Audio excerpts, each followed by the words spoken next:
So if no one else has anything else to add, we are going to kind of pick up in that same moment here. This is a different map than you all were on.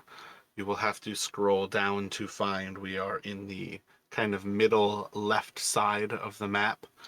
Again, where you all kind of entered and started to walk in. A little bit of hesitancy from Darren, and it was enough to kind of separate the party as things grew up around you and the maze shifted. But we are going to throw you all directly into initiative because things are about to very much matter in a turn order. So if everybody can select themselves and start to roll initiative. Hey, Mara, one retconny thing. I think Island would have been loading spells in this mace that he has. Did you guys do that, or did you think about that? Or am I at 0 spells in the mace? That can perfectly be up to you. One thing to keep in mind is that you can only load a spell in Yeah. that mace. Um, to level it up, you need to not load a spell and be using it to turn it into a magical item by casting um, your level 2 spiritual weapon into it. And that was one of the things with that one specifically. It's leveling up at level 1 to go to level 2 is you using it as a magical mace. And am I loading spiritual weapon into it in initiative, or am I loading it whenever I want, and then when I use it, it's It's still for power up? 30 seconds. That should be Okay, inside of gotcha. initiative. Gotcha. All right, thanks. So that's why I say, like, at present, I would not have loaded any for you because at present, kind of the way for you to level it is to do that. Copy that.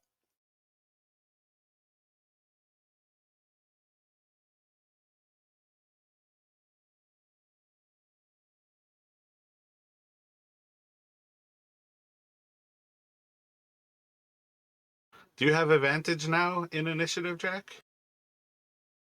Yes, as while you are attuned to the Megaloi Bonoth, Gotcha. you gain advantage on initiative rolls and cannot be surprised except when incapacitated by something other than non-magical sleep. Yep, that's me being an idiot. I damn well knew that. I forgot it also talks to you, so yeah, I feel like it's actually going to kind of speak to you, and you're going to hear in your head a little bit of like a croaking, and then it says behind you. So you're just going to hear like behind you. Okay, probably relay that once we start up. Are all these names Gaelic? So why I say Darcy inspired it is everybody got Tolkien names except for Darcy. Got it. It's Blizzard.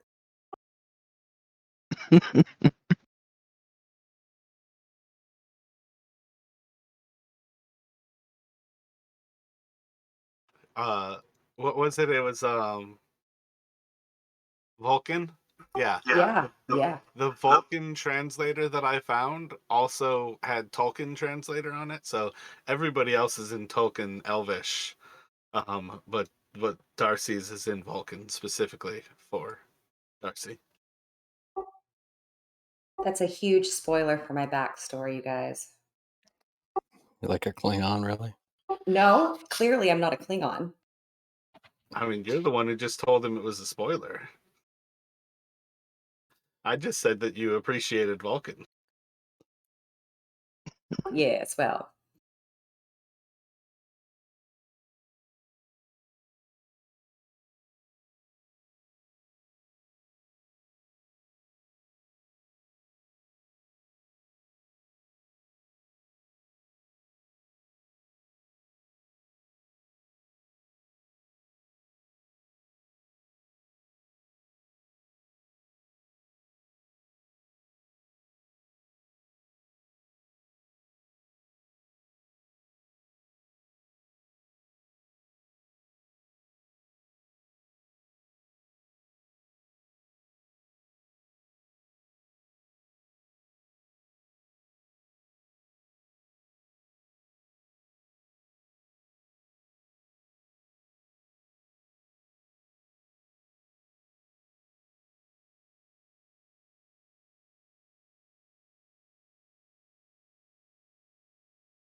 Are you guys still there?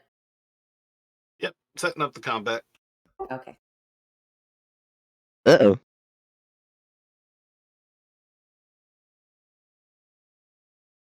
All right, so Jarek, you are going to be reacting first here.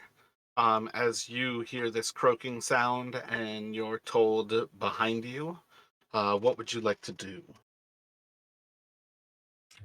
The Jarek will kind of shout to the others, ready yourself, something behind us. And he will is this map and like this wall is here that we're seeing now? Yeah, this is the newly formed maze around you. Gotcha. Okay. Yeah, so kind of I'm not sure he knows that Island and Darren are trapped on the outside yet, so he's gonna kind of run to move back to see what's going on towards the others.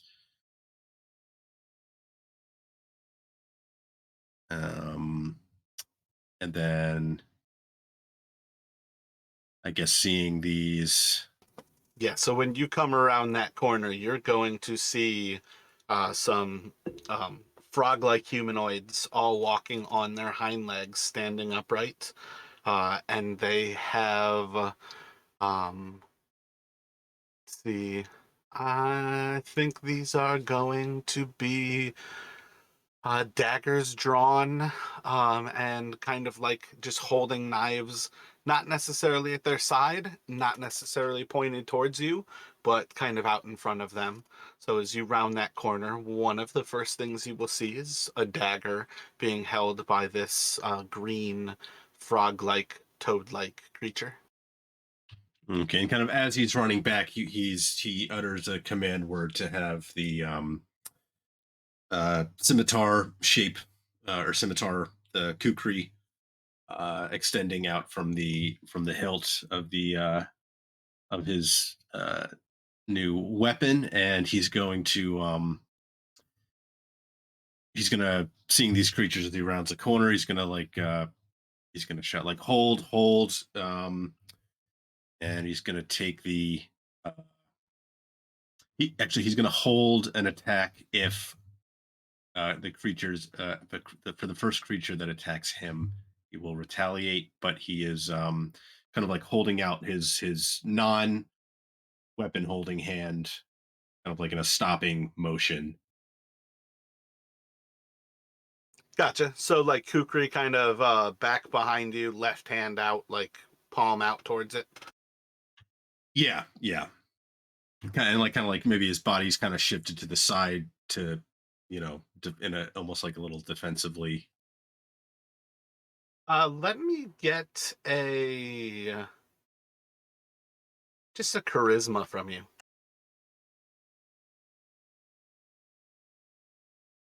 And then Darcy, what are you thinking?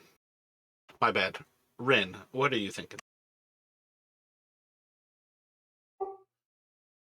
I hope, yeah. So I guess I'm peeping around the corner there. Um, I would. Are you just asking what I'm thinking, or can I move over? Oh no, it's your turn. But yeah, you definitely have at least enough of a view from that edge that, yeah, you could have stayed there or you could move to get like a better sight, but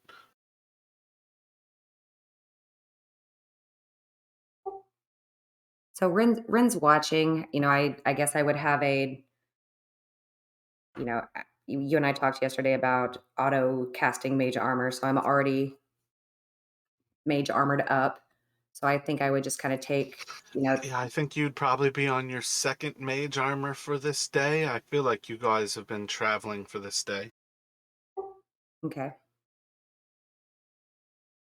And then, but yeah, I just want to kind of wait and see. Hopefully, we don't have to engage here. I like Jarek's approach of hand outreached, but also definitely ready to engage.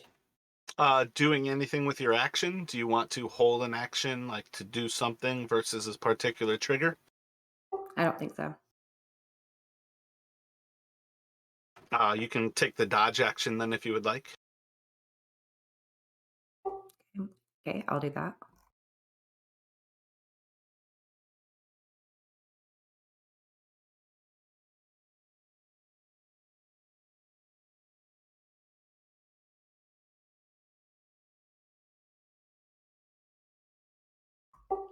So is that actually an action I have to take? Yeah. Like if you're not doing anything with your action, you should pretty much always take the dodge action if you're in a potentially hostile moment in time. Oh, I mean, do I have to do anything on the game sheet? Oh, that's what I put. That little like zigzag thing. That's just like a Oh, marker for right now that you are dodging. Try to remember anybody who attacks you is at disadvantage effectively.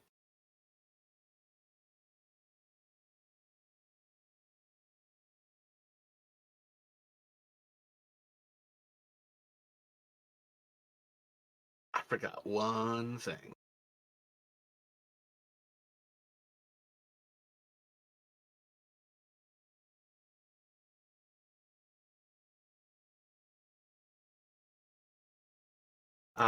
So the creature directly in front of you, Jarek, is going to I think it's going to croak at you. No clue what it's saying, but it's trying to speak to you. It's not actually moving. And that is going to go to Island from outside of this. You don't necessarily know anything in particular is happening. This whole uh, maze is reshaping and growing new thorns all around itself. But you are now isolated outside with Darren. What is Island thinking as the group is separated by a briar hedge? Uh, first, did I hear the shout from Jarek? I kind of assume I did, but what do you think? Roll a perception at disadvantage.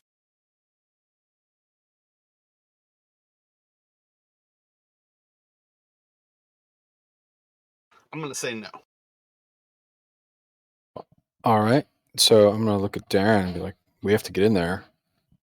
Um, can we? Do we think we can get through, or do we? Or I'm gonna go look around for an opening. I think is probably my instinct."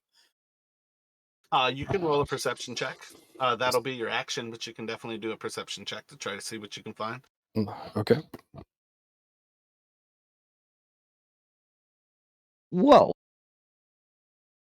Let's see. Let me have you roll a d6.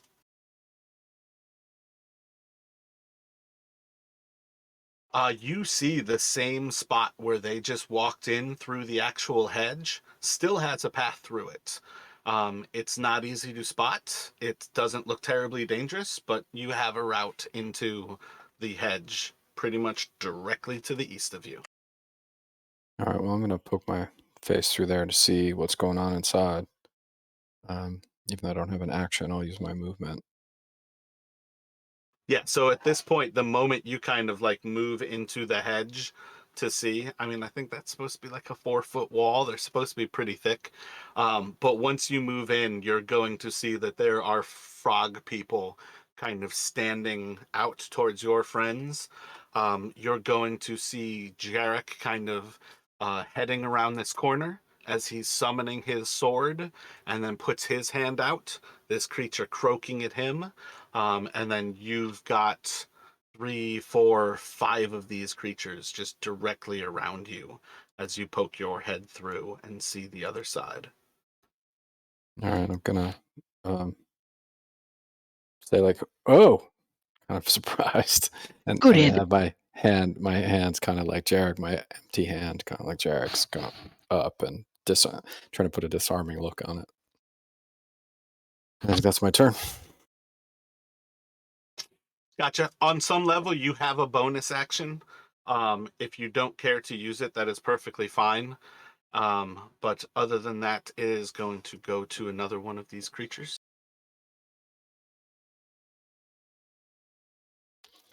Yeah, go ahead.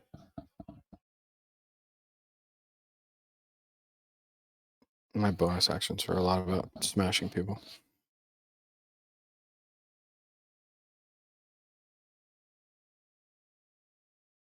The creature above you, just to the north, is going to start to croak at you.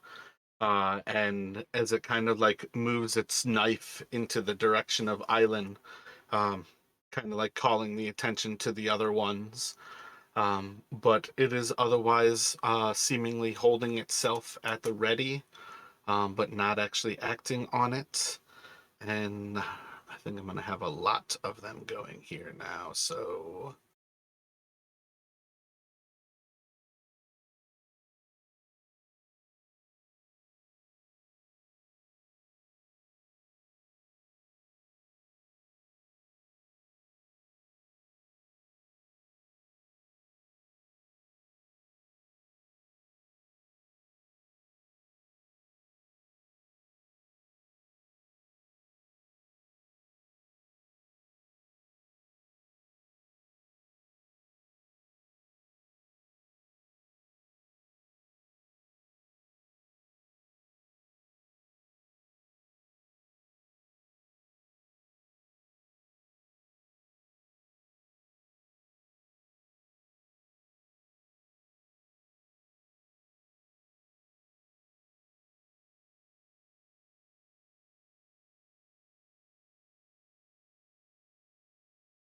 so one's going to move up to Echo, kind of doing the same thing, croaking out at her. Oh, shit.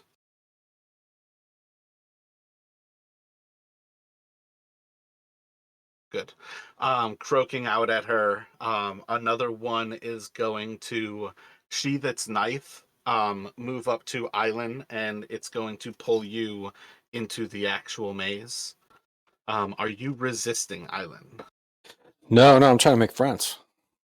Trying to make friends with these guys. Okay, all right, yeah, got it.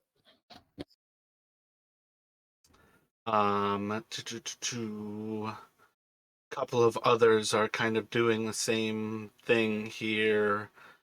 And then ooh, that's a tough one.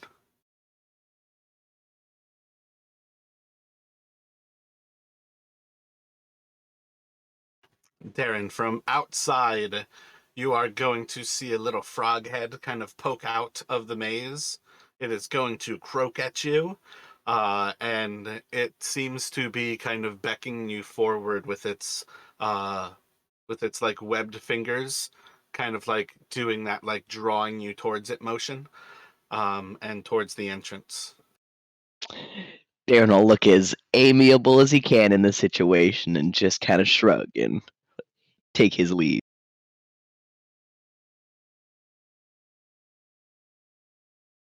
And then it's gonna go to Taryn.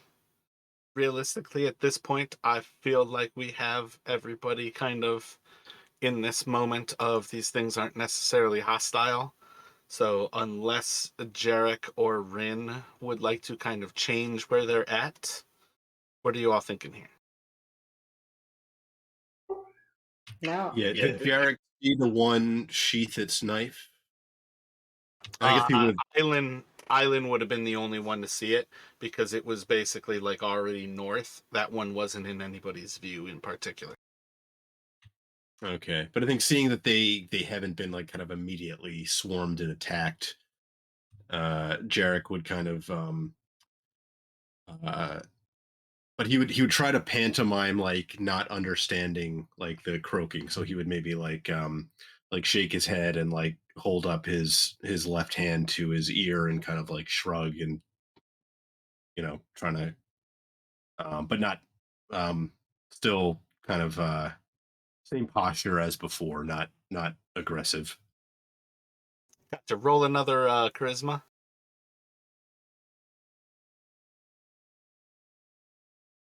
I think technically at this point, if you had performance, but I don't think Brannick or oh, I'm on Brannick. That's wrong character. Yeah, Jarek doesn't have it either, so it'd be the same. Yeah.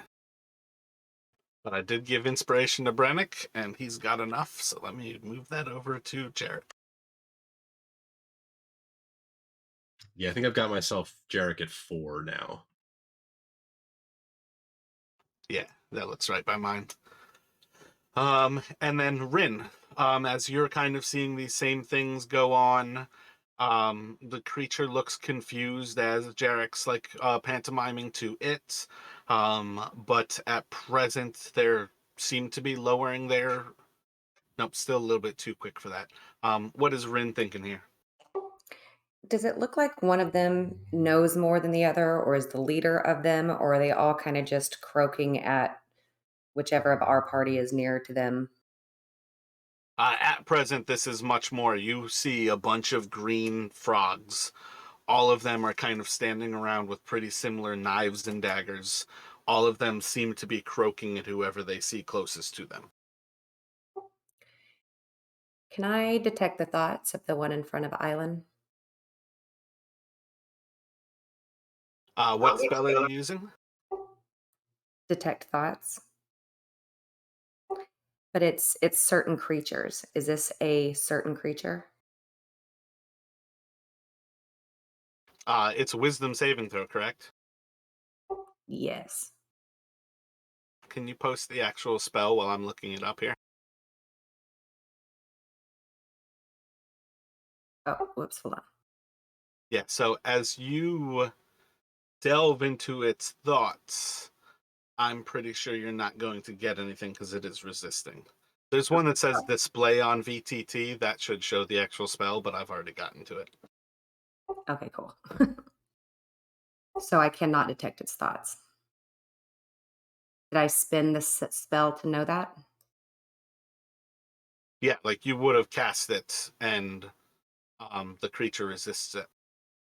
Okay. It looks like maybe she gets the surface thoughts That's what I without was the trying to wisdom. look for. Is the second level is when it resists? Yeah, if you probe deeper, then that's when they make the wisdom saving throw. But like the very like skimming the surface, like I would think like I Yeah. don't know, maybe just like So a brief like the surface thoughts are still effectively they're trying to calm the situation. They don't seem hostile, but they are weary of what you all might represent. They're certainly not walking into this as if you are not a threat. Okay. So I'm trying to discern if they are going to lead us in a way that is through the maze or to. That's where, when you try to probe deeper, it's going to fail. All right.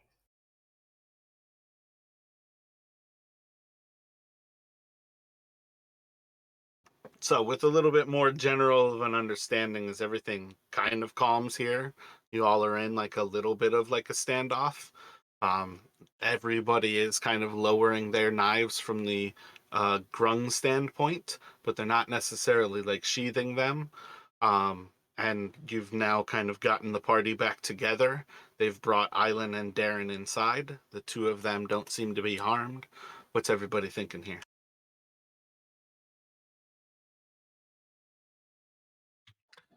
Jarek's gonna kind of look towards Island and Rin and maybe Eku and just kind of like any way we can any way to understand what they're saying. Anybody know what they're saying?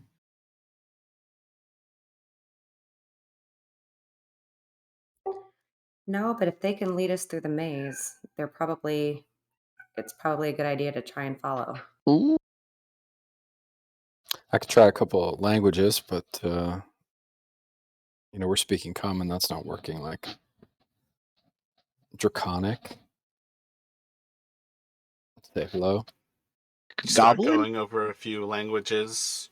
They don't seem to respond to any of them. Look kindly. I try to put a kind look on my face and look puzzled. Anybody else? Eku Darren, is such a fucking bitch of an NPC. Eku's going to start croaking at them. Yeah, she could do it. Right? heh.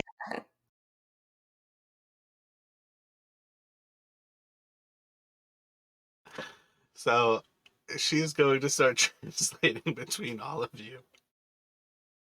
Darren gives God, I Eku a fucking big hate thumbs up. this NPC so much. Clutch play. It's like everything is solved.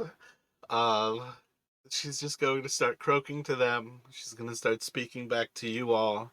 And as the conversation kind of passes on here, you're basically going to find out that the Grungs here are beset by undead.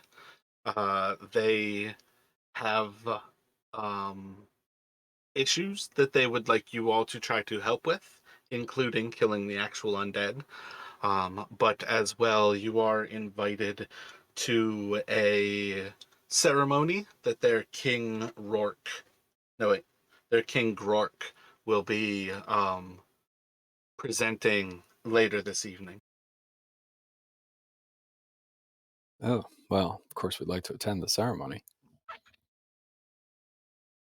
Can you get any more about what the ceremony might entail? It's not Uh, sacrificing us, is it? she kind of like looks towards where from a distance you all could actually see that giant frog creature that is this like 60-foot tall mud statue, like mud stone statue at the center of this maze. And the way the way she describes it back to you all is King Grork is trying to summon Nang Nang, their deity, and he hopes that she'll be pleased, and he's hoping to get it on, give her his seed, and have some new children. So Cool. Jarek is going to. Oh, sorry. Go ahead, Darren. Oh no, I was just saying cool. And he wants us to come watch that? Okay.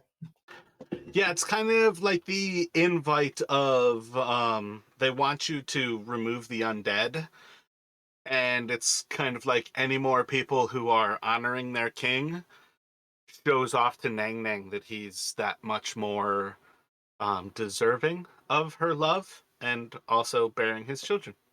Actually, I don't think she would bear his children. I'm pretty sure frogs just drop eggs in the lake. Yeah. So kind of So almost like a fertility ritual kind of thing. while you all are having this conversation, though, the maze is going to change again.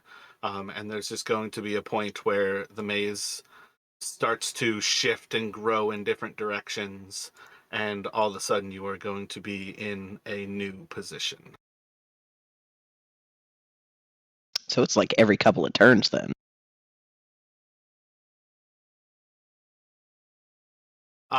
Roll an intelligence for me.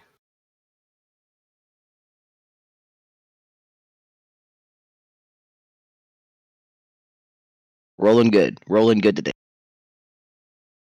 Roll a percentage die for me.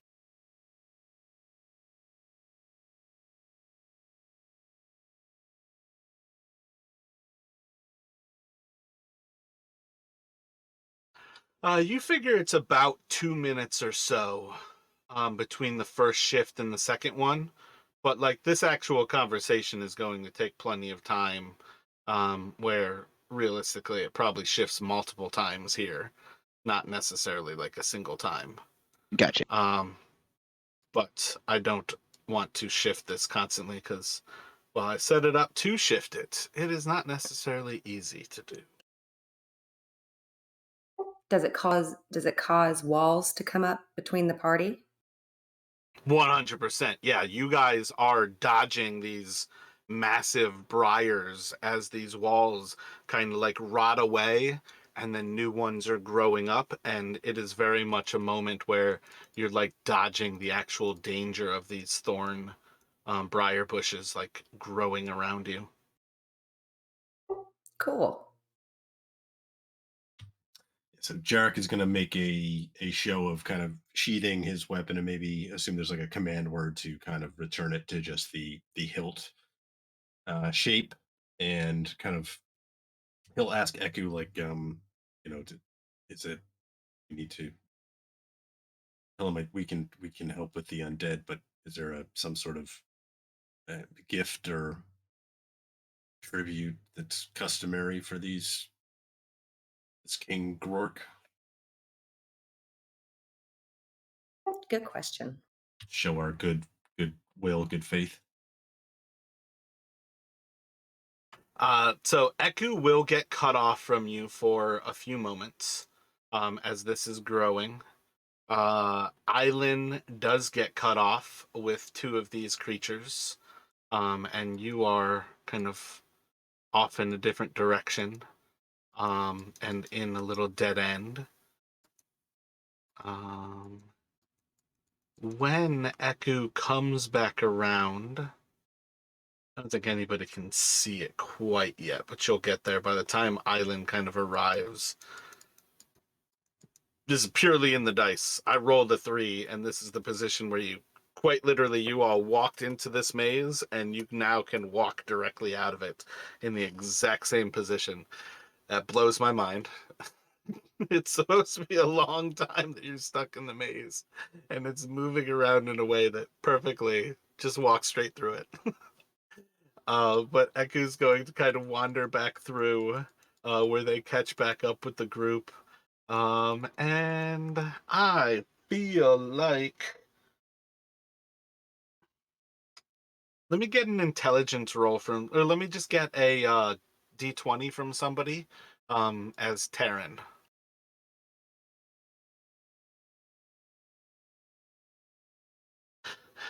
You could probably give him some sort of honor from the actual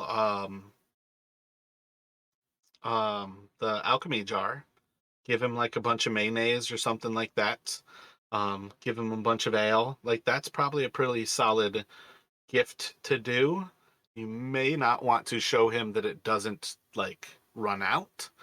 But I feel like Eku and Terran could kind of come up to that solution that perhaps honoring him with the alchemy jar would be a viable option.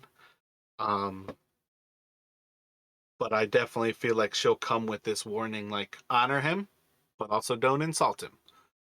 So kind of be careful, like on that gray area, like you're still dealing with a king. Understood. Thank you, Eku. Taryn.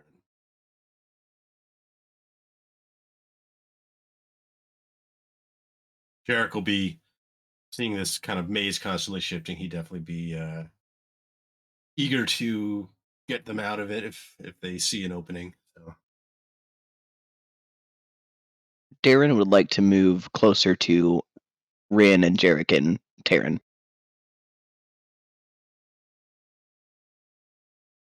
And just like huddle up and try and stay close in case things change again.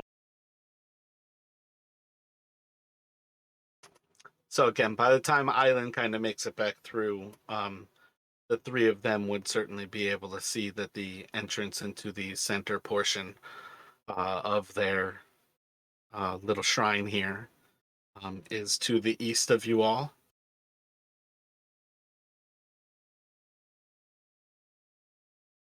I spent way too much time making this spin to have it be 2 turns inside of the maze.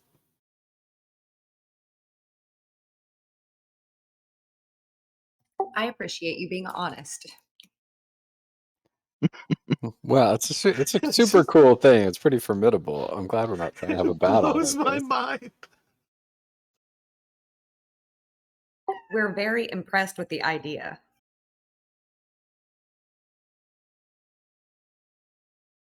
Like I made the map so big so like I could at least have like a chance that it worked. I separated the pieces so I could like keep the actual back of the shrine while the maze was spinning. And all of it was for nothing. Players. So when they walk you into the center area, you all are going to see there's huts around the actual edges of the actual maze, and there's a little bit of land around this whole area. The central area is this shrine to this frog goddess, who you all now understand as Nang Nang. Eku will also mention that this is one of the 9 trickster gods of Omu. And that's another one of those things, like, that's kind of a big moment where this is the first of the gods of the ancient Chalton people that you all are coming across. And it's not just a toad god, like a frog god for these grungs. This is one of the gods of Omu. So that's kind of a big moment, perhaps more for somebody like Island. But that will be one of those things that kind of sticks out for you all. As you're looking around the area, I don't think I have those showing up on the map, but you can see that there's like actual large settlements of these creatures kind of all around. You all see creatures off on the north side of the circle? I see them on the opposite side, but not on the north. I don't know what layer I have them on. They don't appear to be on my DM layer, but they're hidden right now. But you can basically see that there's a good like dozen or half dozen creatures at like each of these huts or sets of huts. And just so Rin knows, there's also little baby creatures hanging out with all of their parents as well. Ren expected no less. I don't know what I did with them. I feel like I dropped them on a layer and I can't get to them.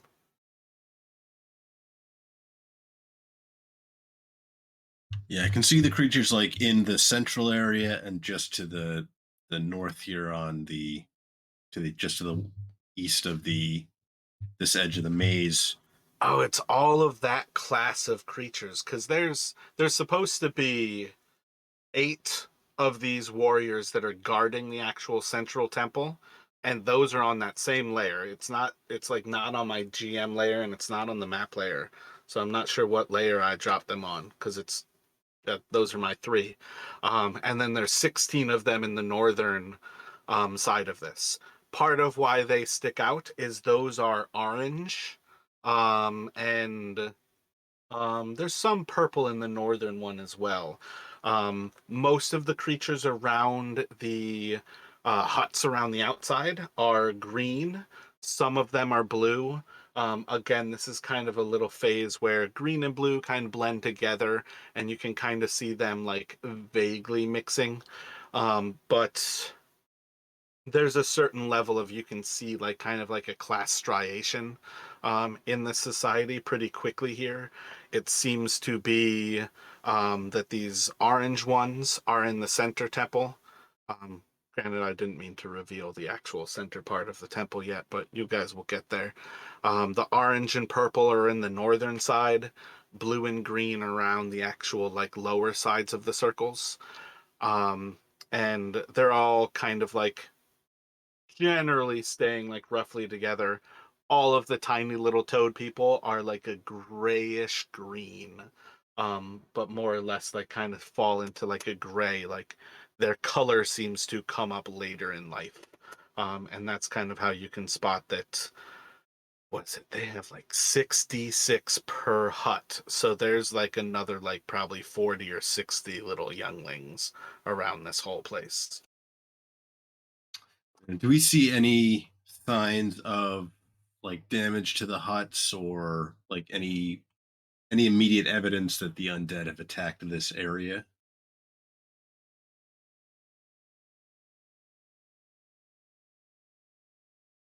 Roll a perception for me. Anybody else who's got perception for a, yeah, it looks like everybody but Jarek. Jarek asked, Yeah. everybody else has it. Let me get a perception from everyone.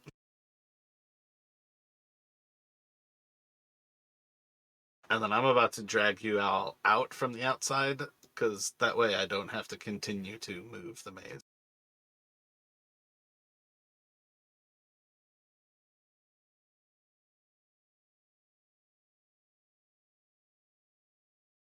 But we're just going to pretend that the maze continues to move. So yeah, I think kind of as you all kind of look around for this undead kind of presence, there's definitely a certain level of looking around. it seems like the undead hasn't made it into this actual area. You don't really see signs of it. I think it's kind of perfect that Island and Darren are the two who rolled highest, because with enough attention spent outside of the maze, you can see that you would kind of have a vague understanding that most of the undead actually gets caught up in these briars outside. They're like coming to the smell, but not intelligent enough to get through the maze. So they like walk right into the hedge and basically get impaled by all of the actual briars. Um, I think as you kind of look for it, Island, um, Eku is actually going to croak at some of the grungs, and she'll kind of like look back to you and basically say in common to you, um, most of the undead doesn't get through the maze, but part of the problem that they were hoping to have you solve is killing the undead within the maze. Ah, it's a formidable barrier. Got it.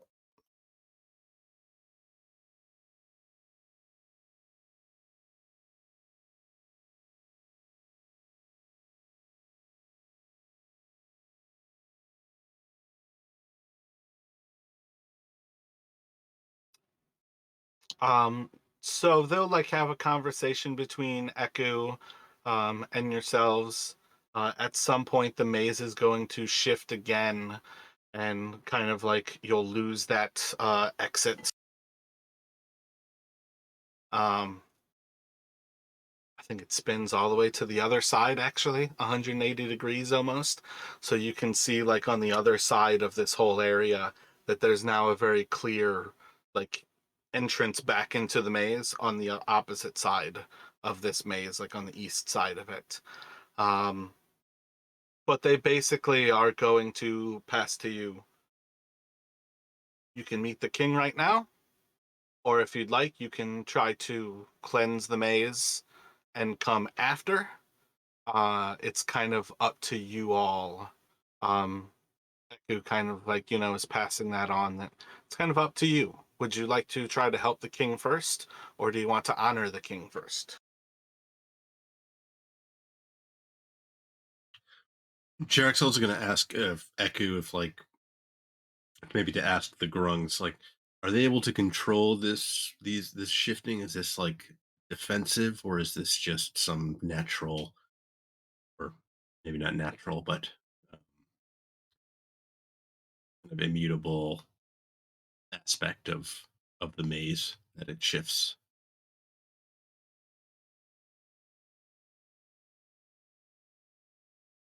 Clearing it out may be easier if we don't have to deal with the added complication. So we'd like to turn it off for a little bit, right? Just press pause for a second.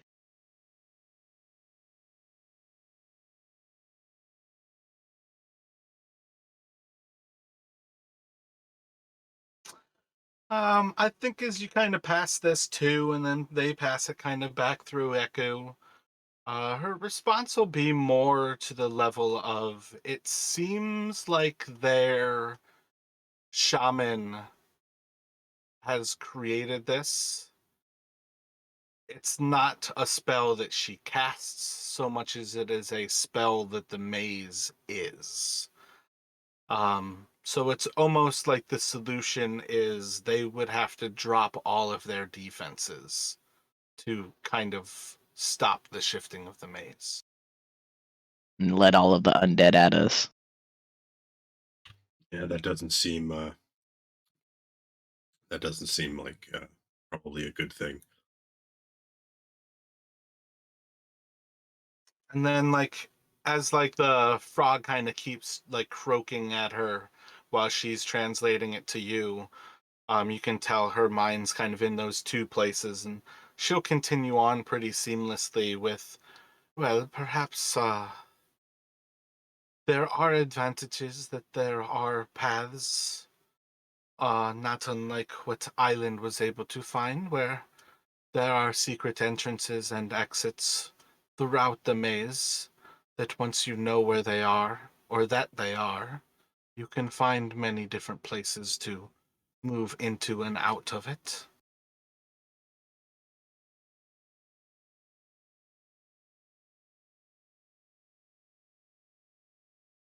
But effectively, like, that's the idea of just because you don't see an entrance and you don't see an exit doesn't mean that there isn't one there.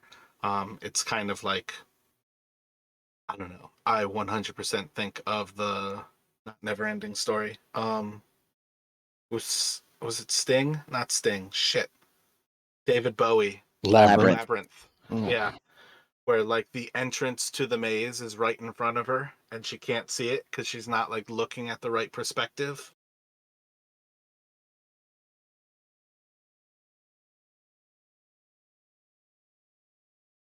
Darren offers up that he thinks that maybe if we either investigated or solved, figured out what we can do about the undead problem, would double the honor we give the king. Should we do that first?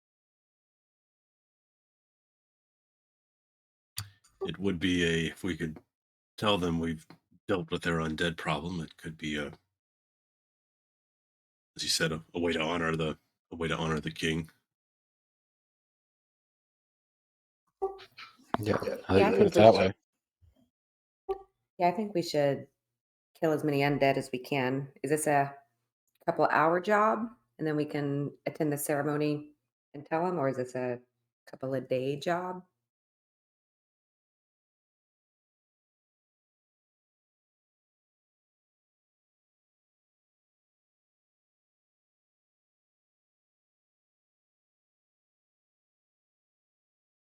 As Eku kind of relays it and kind of like gives her attention back to you, there's definitely a sense of it could take a few hours to do if you are successful passing through the actual maze. If you have difficulties, it may easily take days.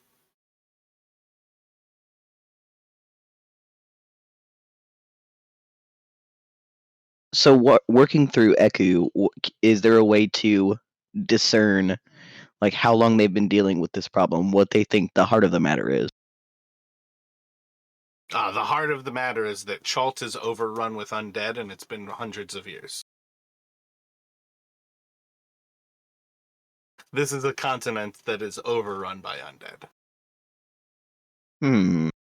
Okay, so it's not like a something cursed the area. They're just beset right now. Yeah, something did curse the area. His name was Rosny. He had an undead army. He took over Yeah, the country. it's And like then a he got wider killed. area than this. So perhaps we could ask Eku to have the grungs, in case this takes longer than we hope. Perhaps we could have her ask the grungs to bring a message to the king saying that we're, um, as requested, we are working on ridding their maze of undead, and we offer our, um, we seek to do so to honor the king, and we hope to be there to uh, see his, um, be there for his ceremony. But our apologies in advance if our task keeps us away. Probably a more diplomatic way to phrase that, but essentially trying to give our.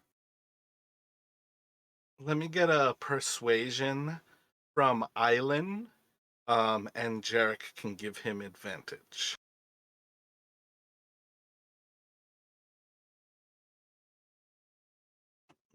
So Island's able to kind of like rephrase the idea of what you're getting at.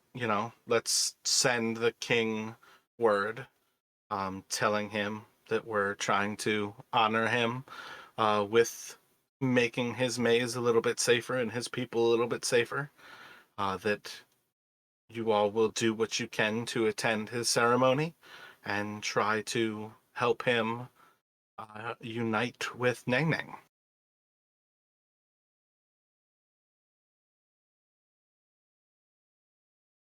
So, if you all would like, at present, you have a entrance. I have to move all of you to move it there. An entrance on the north side of the camp that you could head towards to enter. Or you can simply attempt to kind of like look around and try to enter back into the maze. What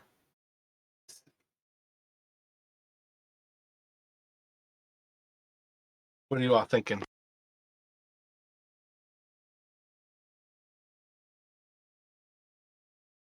Path of least resistance, baby.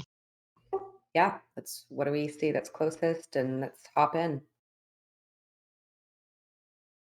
Yeah, I mean, long as we're seeing that entrance on the north, maybe it just makes sense to go there, go in there through there. Let me get a group dexterity check from you.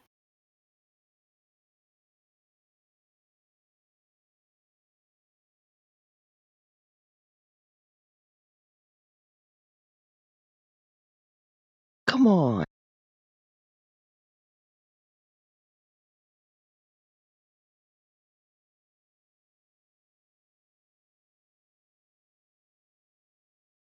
So as you all are like running through this little bit of the kind of like outer edges of this like swampy kind of place, passing by a bunch of these toad creatures, all of them kind of looking at you a little bit strange.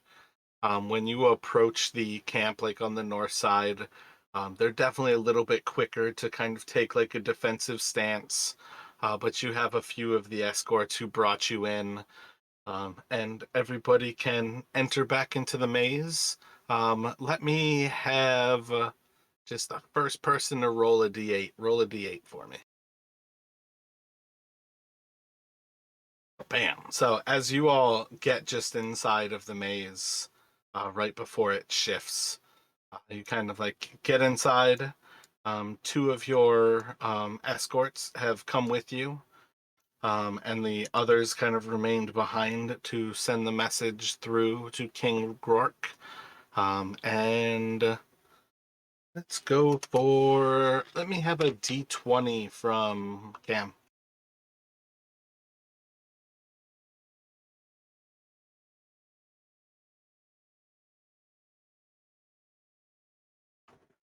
So as you kind of like look around this area, it doesn't seem to be any undead in this immediate area. You spot the grungs who have followed with you. You spot that there's basically at this point a way that you can kind of go to the west, or the ways that you can kind of like squirm around to the north that will kind of hopefully lead you to the east. But at present, doesn't seem to be any undead. What kind of plan would you all like to approach going through this maze with? So I had a quick question about my quiver real fast. My first task was to like get kills while directly next to an ally. Was that right? I believe your first quest is not just to do that. You have to um, use your grappler feat on one, and then you kill the one next to it. Isn't that Gotcha. what it says? I feel like it should say it. I tried to write them pretty clearly. What's it say? I'm pulling it up. Oh, sorry. There is a lot more this time then. Okay. While grappling, a creature attack and kill its ally with Hordebreaker in 3 separate combats. Okay. Pardon me. And Mara, they go in order, right? Like in the Discord, there were 3 things for my weapon, but on my sheet there's 1. So I assume we do the first one and then have access to the second one.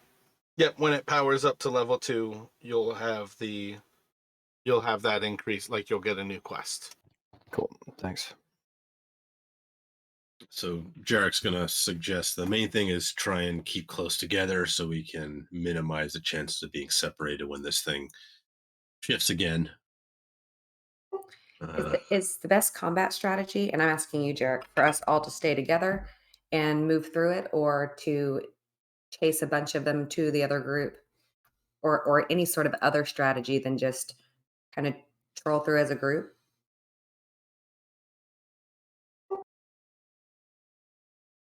Well, we don't know how many there are, so might be risky splitting up in case we do get separated.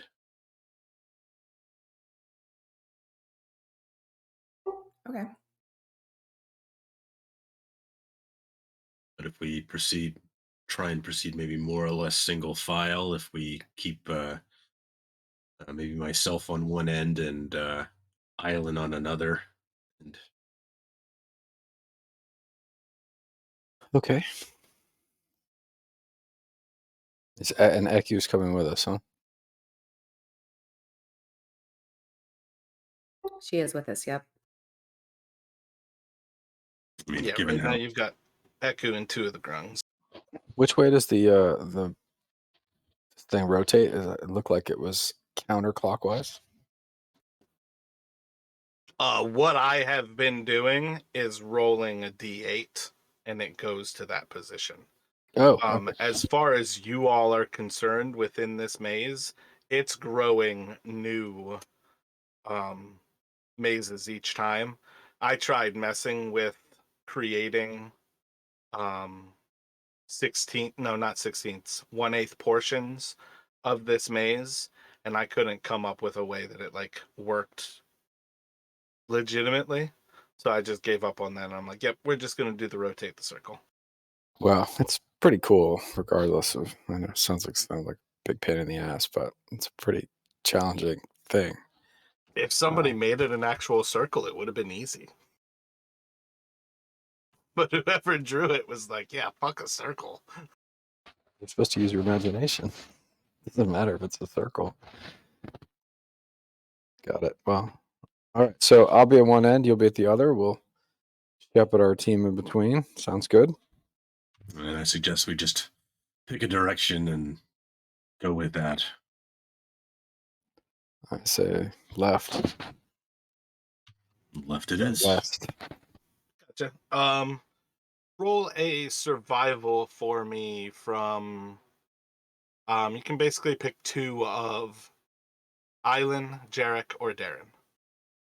Yeah, Island like to go. That's one of I his guess names. Jarek being on, since we're on the ends, it probably makes sense. That was an impressive roll, wasn't it? +7. I got a 12. And then Jarek, roll a d20 for me. So Jarek, you can move yourself as you're kind of like moving ahead here. And as you kind of like round that corner, you're going to see that there are indeed creatures in front of you. And there's a couple of ghouls.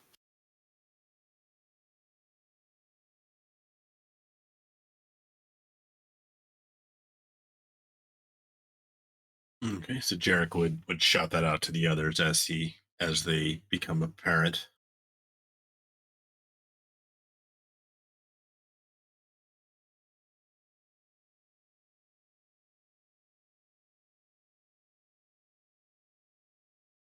Rin, as you hear that she's encountered resistance up ahead, what are you doing? Nope, nope, nope, nope, nope, nope. Where were you at, Darren? Definitely sticking to you all in initiative here. Pardon me. Sorry, I lost the group on the map. Northern side.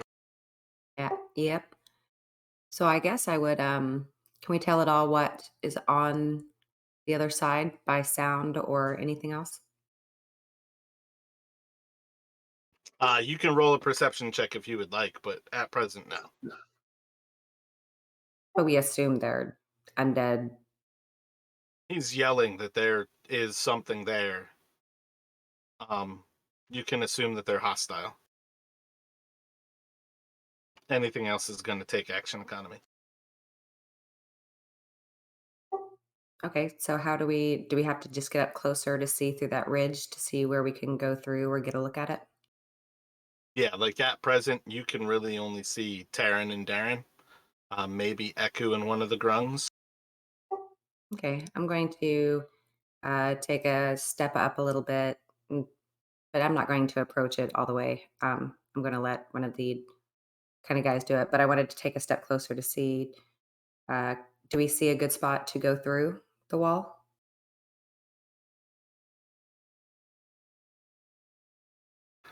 What are you trying to do? What wall do you want to go through right now? The one that we're facing, is that not a barrier between us and the undead, preventing us from seeing or fighting them? Jarek's to the west of you. If you progress west towards Jarek, you would be able to see the creatures. About where you're at, you can't really see anything at present. But he's just over there. Yeah, like by the time you get that far, you should be able to see the actual creatures that are west of him.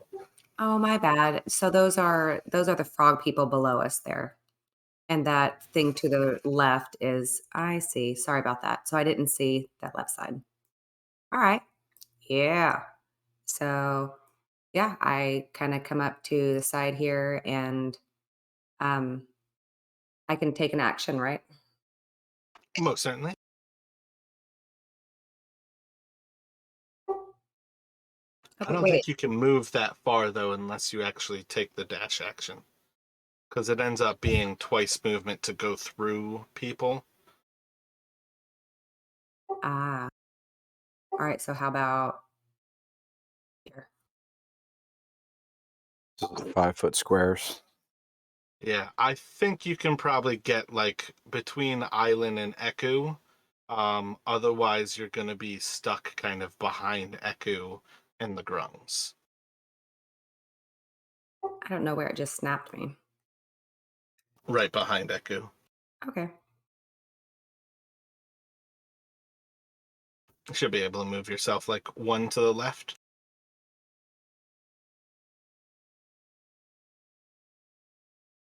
So like if you wanted to take like an attack action with a spell, roll a perception for me here. Over 10, you've got a view. Under 10, they're fully obscured. So yeah, you've got an obscured view of those creatures. If you like took a shot with something that you roll a spell attack, they're going to have cover. If you have something that's a saving throw, you can certainly try to get them with it.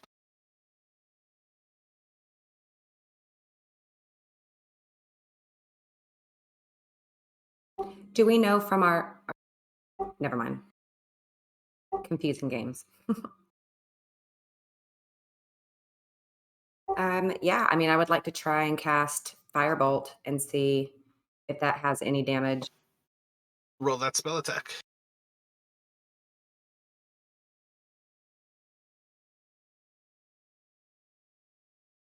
That's just the damage of it.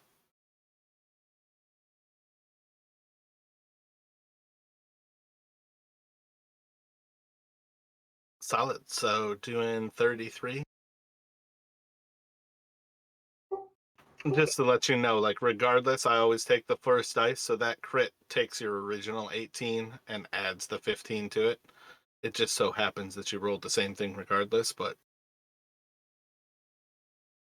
Wow. The hell of a firebolt. Yeah, that's a cantrip too. so the furthest of these creatures is just going to be incinerated by this firebolt, as the creature just kind of like melts into bones just on the ground. It's gonna go to a grung, which is just gonna kind of, I think, move out of the way more than anything. And then Island, what would you like to do? Alan's gonna fire Sacred Flame off at that one. I think I can hit it. What do you think? Does it got cover from that edge?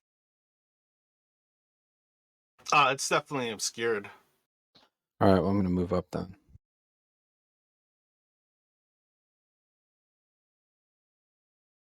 and try to hit this one that's less obscured.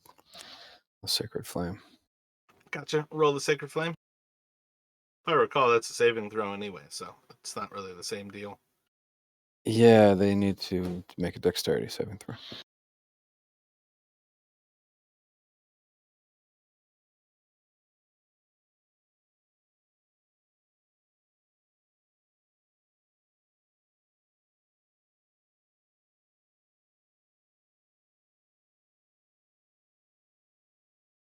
That one's gonna be mortally wounded from that as the light comes down from above. Any bonus actions or movement from you? Yeah, I'm gonna get out of the way over here, so the rest of the party can move up, and I think that's it.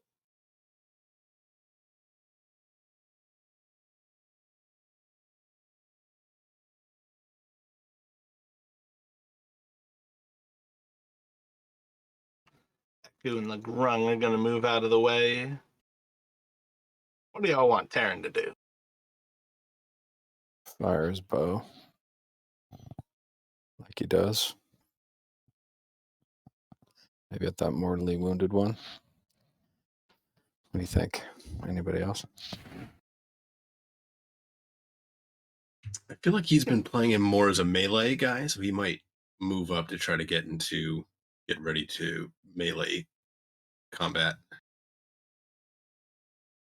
He's got dash as the bonus action with cunning action. Yeah. Although if he can't reach them, maybe he would fire with his bow. But And the risk, I think the risk of them is known to us. It's much worse if they touch you.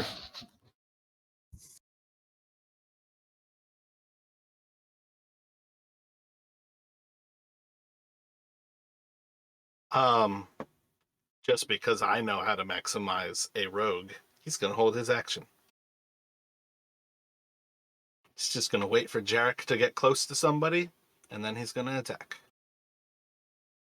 Darren, what would you like to do? Darren's gonna take his tiny little legs and move 25 whole feet, and if the mortally wounded one is visible, he's gonna take a shot. Gotcha. Shouldn't have a problem getting that shot, so when you get there, make that roll.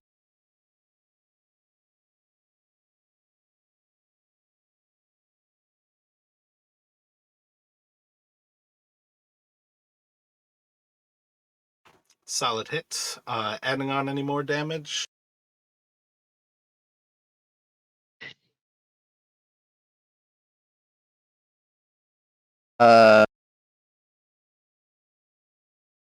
I guess I'd actually like to change it to bludgeoning, and then as a bonus action afterwards, I would like to. Can I see If any you're part of? pulling a magic arrow that you can choose that on, that is your bonus action. That's right. Yeah, I'm just gonna change the damage type to bludgeoning then. And Gotcha. that'll be my turn. So that's going to leave that creature like just kind of barely holding on to life at present. And it's gonna go to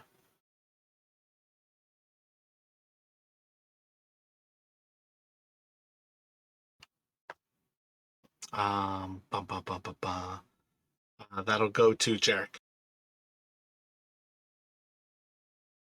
all right, Charek's going to charging forward, kind of with like a glance back to the grungs. He's gonna like let out a shout like, "For the honor of King Grork." So when you get next to Taryn, he's going to attack.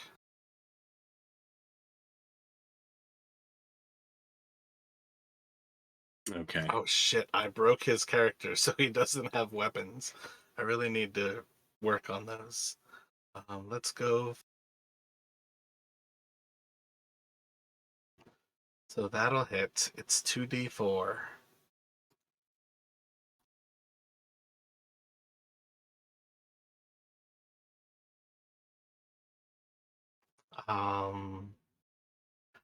So what is that? 18, 22 total damage. He's got 24, 29, so that one will be mortally wounded as you step up to him. Okay, so I think Jarek would kind of move. He would be charging forward. Does he have to stay there for Terran, or is that because it's a reaction? He can just kind of do it as Jarek's moving by him. No, precisely what my trigger was you to move next to a creature. He's done for at that point. Like, it's do your thing. Gotcha. So, so Jarek is going to, like, kind of as he's passing by, he's going to be slashing out at the one between him and Terran with his magical scimitar. I'll do that twice.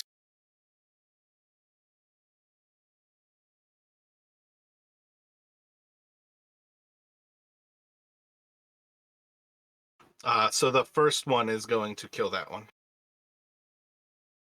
Okay. So you can switch over to the other one, and you'll kill that second one. Okay. I mean, yeah, if he's able to essentially realize that the first blow dispatched it, he would do that. Kind of feel like the two have to come like so close together. Until I actually switch it to, you have to declare your attacks before you do them. There's no reason to, like, it's entertaining at times, but you don't have to actively penalize yourself for stuff like that. Okay. I think So that'll be the type of thing where eventually I'll get to that, where I want people to declare. But that almost is a different kind of like homebrewed combat. Like, Mike Merles has a really cool combat that points what you're trying to do. So each round is like, if you just want to cast a cantrip, you'll almost always cast your cantrip before anything else gets to do something. If you want to cast a spell, you might have some people who are doing this, this, and this before then. If you're trying to move, bonus action, and then attack, you're almost always going to go last in initiative order, because it like adds point values. I feel like that's where I would make people declare what they want to do, because it like actively rewards and penalizes you for doing a lot. Okay, because otherwise I was going to use with the bonus action to turn and stab at the second one.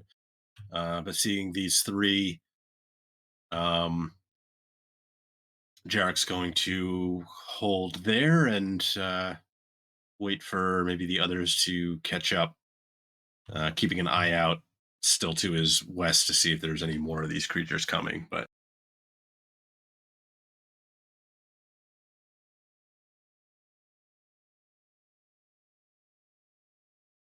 and actually, I might go ahead and use the as my bonus action. I'm going to go ahead and second wind now. Might as well.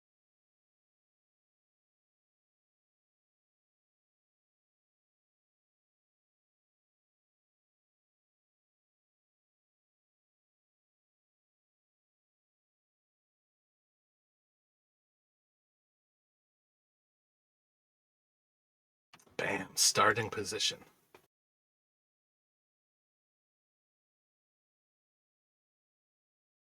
Uh-oh. All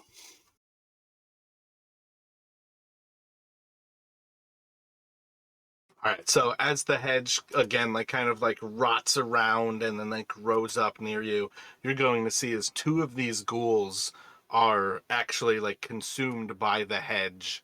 As it like grows up through them, it's going to like impaling their corpses and kind of like tearing them into pieces.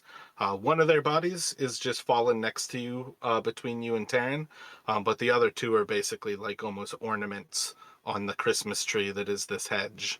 Other than that, like Darren and Eku are kind of a little bit isolated. Island and Rin are a little bit isolated. But overall, you all are still in that position as the hedge again kind of moves around you. You all still know, like Taryn and Jarek are just in front to the east of you, kind of thing. But the hedge is going to kind of reform in those moments. Doesn't seem to be any undead currently here. How would you like to proceed?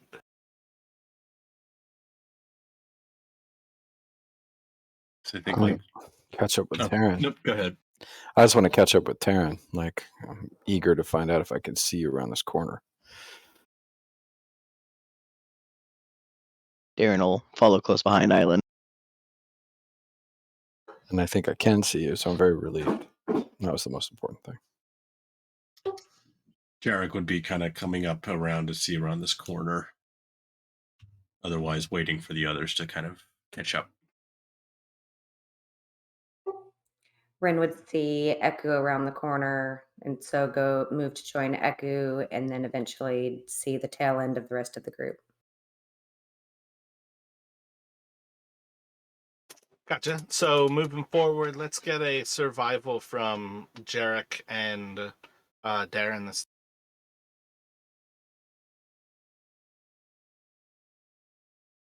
And then Come Jarek, on. let me get a D20 from you.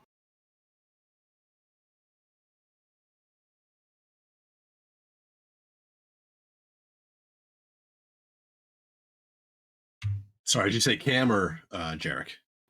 From you, Justin. Just a D20.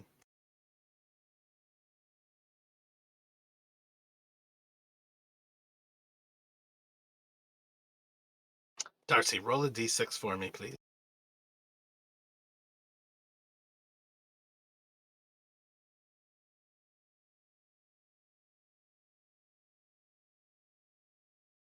I asked for a D6, and when I clicked back, it was showing me Jarek's roll of an 8. I was just like, oh, that's a really high D6. I do what I can.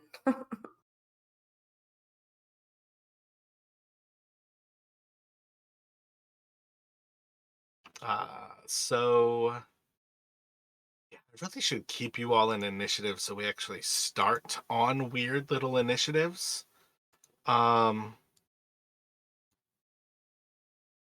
3, 6, 8.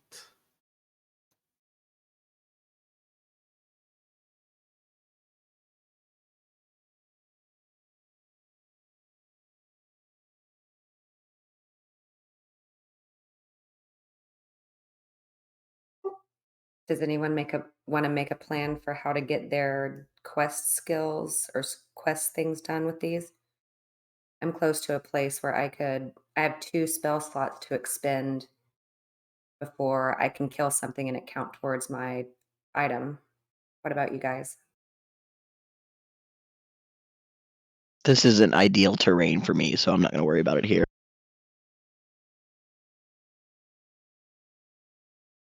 I don't fully understand mine. Like, if I do, I have to spend an action to put the spell to power up my mace with spiritual weapon, and Spiritual then weapon's a attack. bonus action. All right, so it's a bonus. It's the same. Okay, great, cool. You Yeah, I can't understand. actually store a spiritual weapon in that mace, was part of the point of that. Yeah, no, I just wasn't sure about the economy. So bonus action, cast spiritual weapon, action, attack with, and get a hit, and then I got it. Works great. Cool. And then can I cast invisibility while we're just here? 100%. So Justin, as you round that corner, like effectively, I guess realistically, as you kind of like finish off this little moment of combat, everything seems perfectly fine until you are going to hear the actual note from your sword that you have a little bit more danger to your west. But we are going to pick up with Eileen on initiative. Eileen, what would you like to do?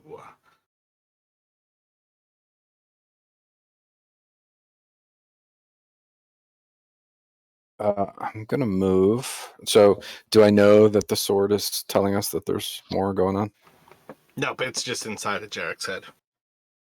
Okay, well then I I wouldn't think know. it's viable for you to see the hint of movement of the zombie off to the west of you. Okay, I'm gonna yell incoming, and I'd like to fire a spiritual weapon at that zombie. Let me see if I can have a line of sight. Well, if I can see it, I'll just go ahead and fire off a spiritual weapon at it. That's the wrong spell. Sorry, I'm gonna fire off a sacred flame at it. Then I'm gonna move up here to make space for my colleagues. What do y'all want Taryn to do?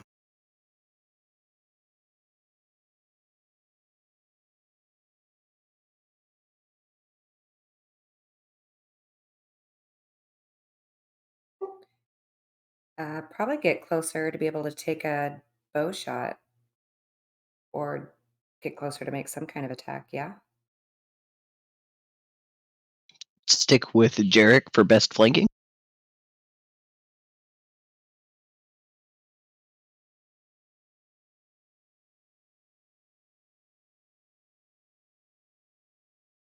And in that case, maybe Jarek, you can just call it as we go for him.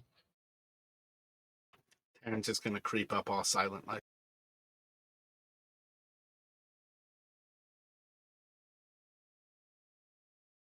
What would you like to do, Darren?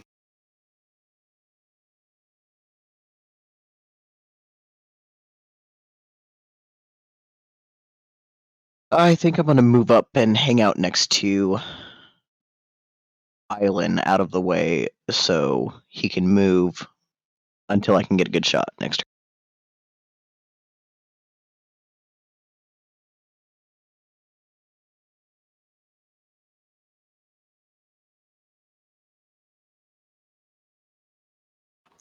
turn. Jarek, what are you doing? So Jarek is moving forward.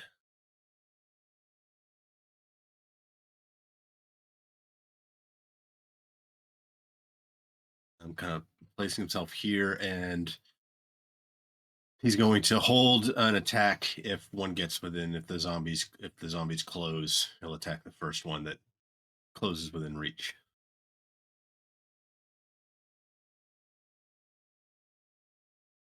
And Rin, what would you like to do?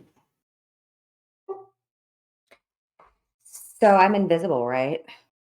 Indeed. But I can only go 30 feet, right? Sounds about right. So I'm going to go 30 feet. And can I? So everything that I have on me is invisible as well. Does anything keep me from tying up the undead's feet while they can't see me?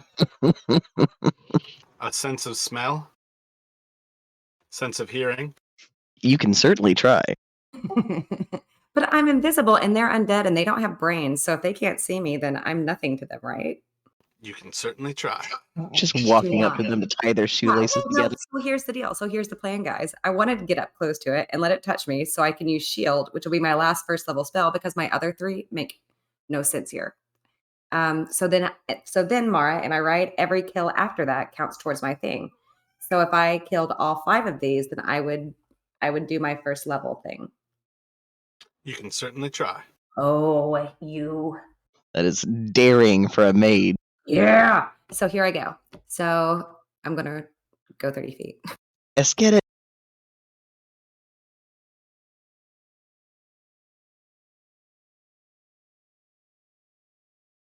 Alrighty, move that grung, and it's gonna go to Island.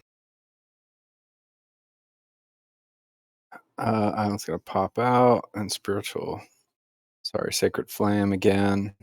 This one.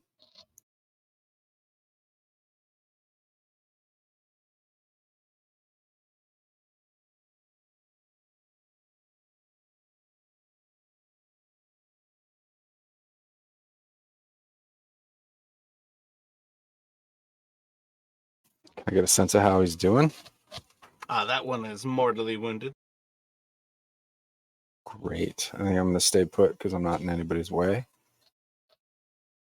And that's gonna be my turn.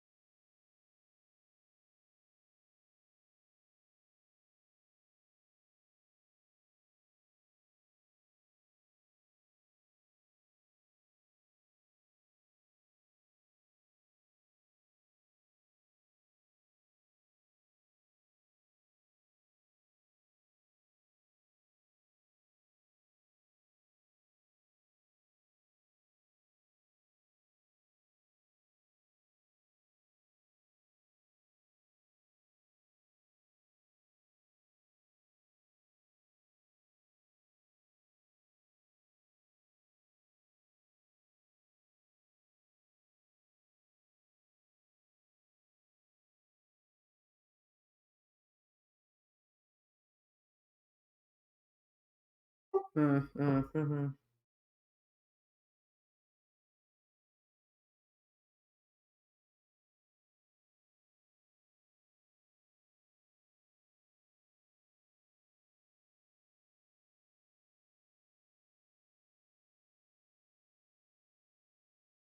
It feels silly as fuck.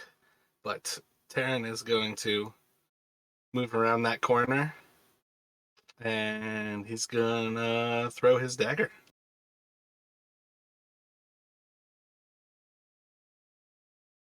Oh, son of a bitch. He's hidden though. Solid.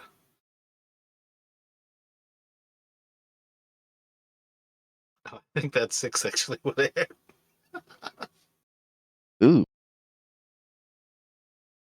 He's got other modifiers though. That's part of what I mean.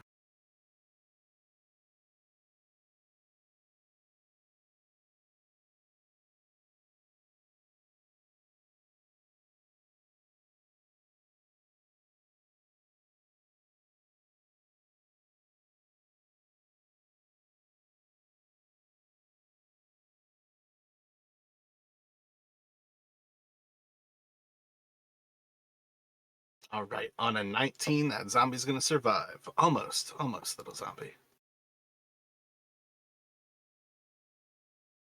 Yeah,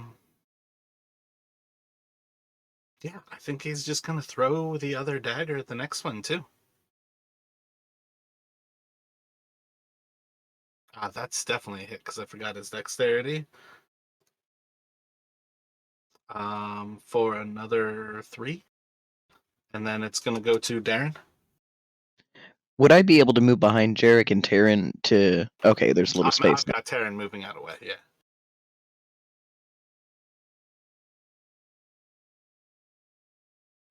So I'd like to use half my movement to come up by Jarek and take a shot at the one behind the one that's dead, and then step back.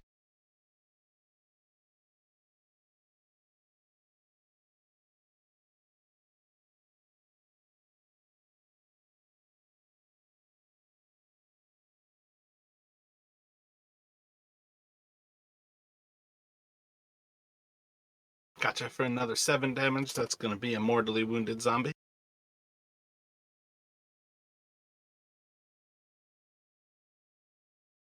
And if it's just movement from you, it'll go to Jarrett. Derek's gonna move forward, slashing at the mortally wounded zombie. I think that is the kill. Yep, 7 hit points will kill it. All right, and as he does that, he's going to bonus action, say a command word, and you're going to see the scimitar kind of morph into a more short sword looking the broadsy axe. And he's going to moving up and take a stab at the this one to his southeast. Roll a west. crit.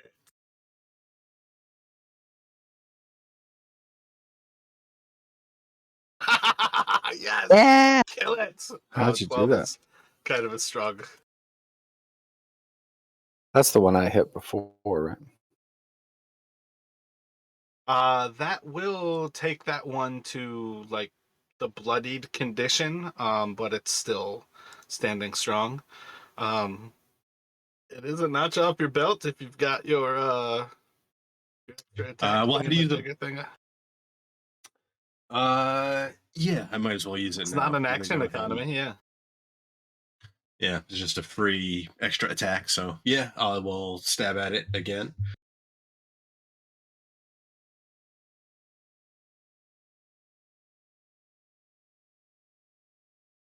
Oh, so close. It's going to leave it mortally wounded. And if I'm getting the extra action, I think I can stab it one more time, right?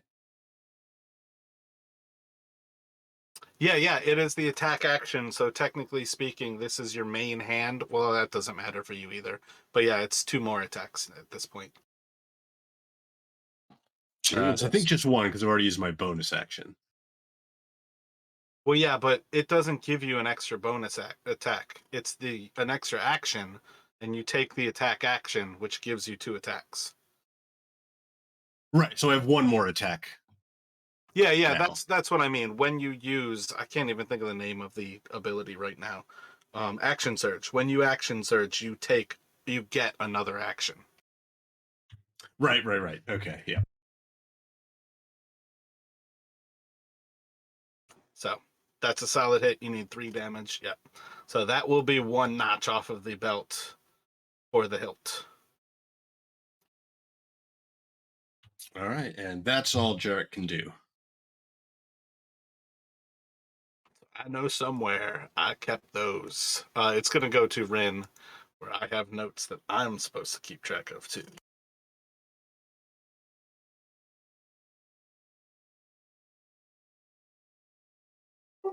So I'm going to take my movement, and then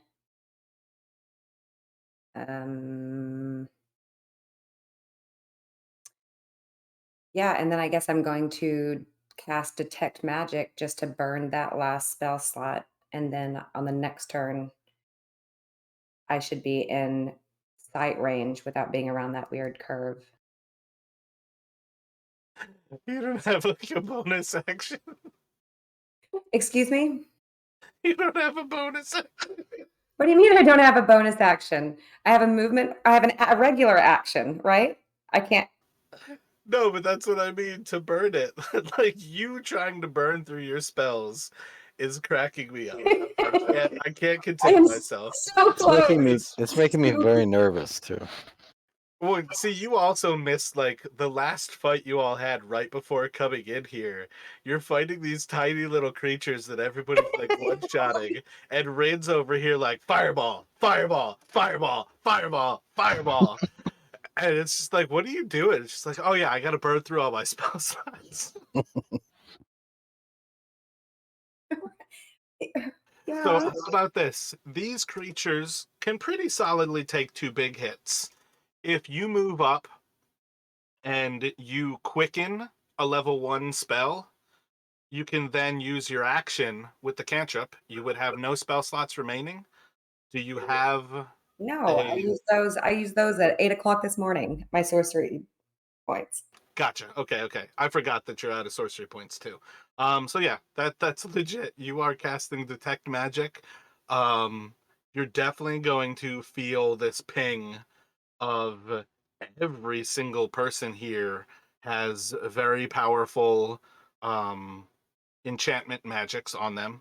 You pretty quickly recognize that this is all of their magical weapons, from seeing Jarek with the handle to his sword, Taryn with the 2 rings that are on his right and left fingers, Darren's quiver, Island's mace.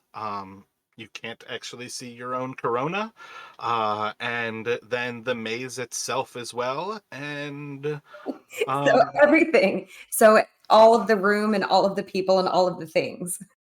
yeah, like Terran definitely has more magical items on him than even that too, because he also has the alchemy jug and he has 2 healing potions on him. But I think that covers all the magical stuff you're gonna see right now. But I think we're gonna go to Island. All right. It would be really cool if It, you guys can we tie these guys up? Tie them up so you can kill them. Yeah. I'm gonna run up and fire off another sacred flame at these guys.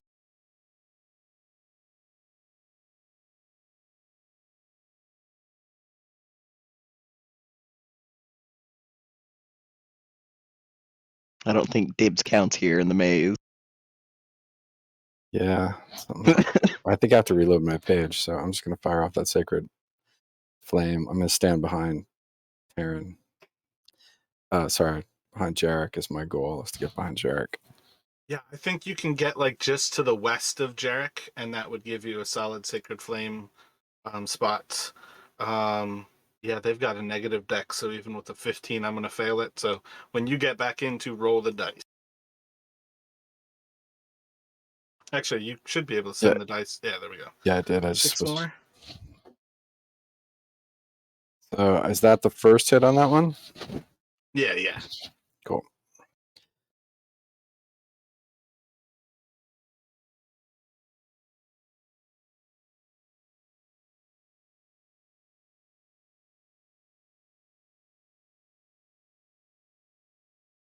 Okay, and that's my turn.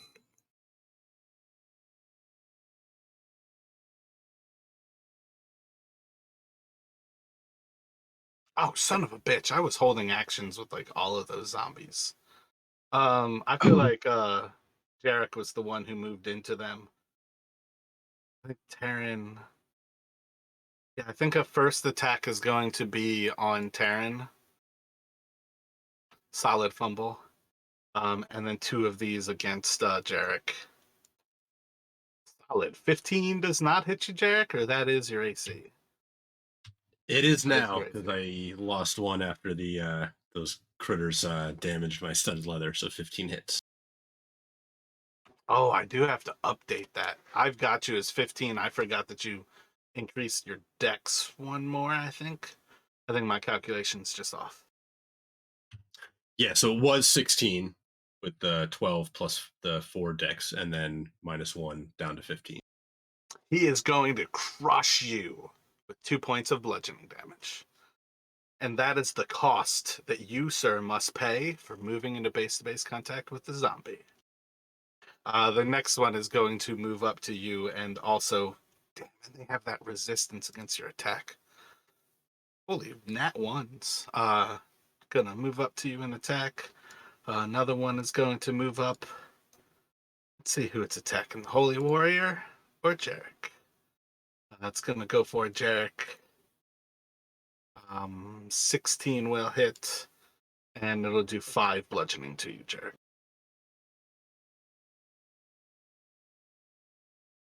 Eku's just kind of moving up, but trying to stay out of the way. Grung's gonna do the same. Terran's gonna move up and get an assassinate.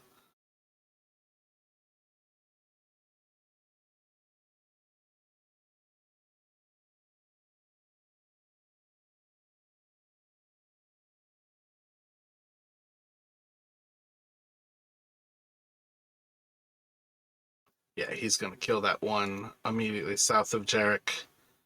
And then it's gonna go to Darren. Wait, I think he can close. And he'll miss. Yeah, we'll go to Darren from. So for my standard action, well, I guess for my movement, I'd like to move up to Eku, and then my standard action will be to give her a high five because it is too crowded over there for me to get You in the can put fray. an arrow downrange there. I could, but I don't want to. I don't have like sharpshooter or nothing. Am I like blocked by Rin or anything? Effectively, there is increased AC for the creature, but zombies have next to no AC. Straight up, they have a negative dexterity. They have a very low armor class.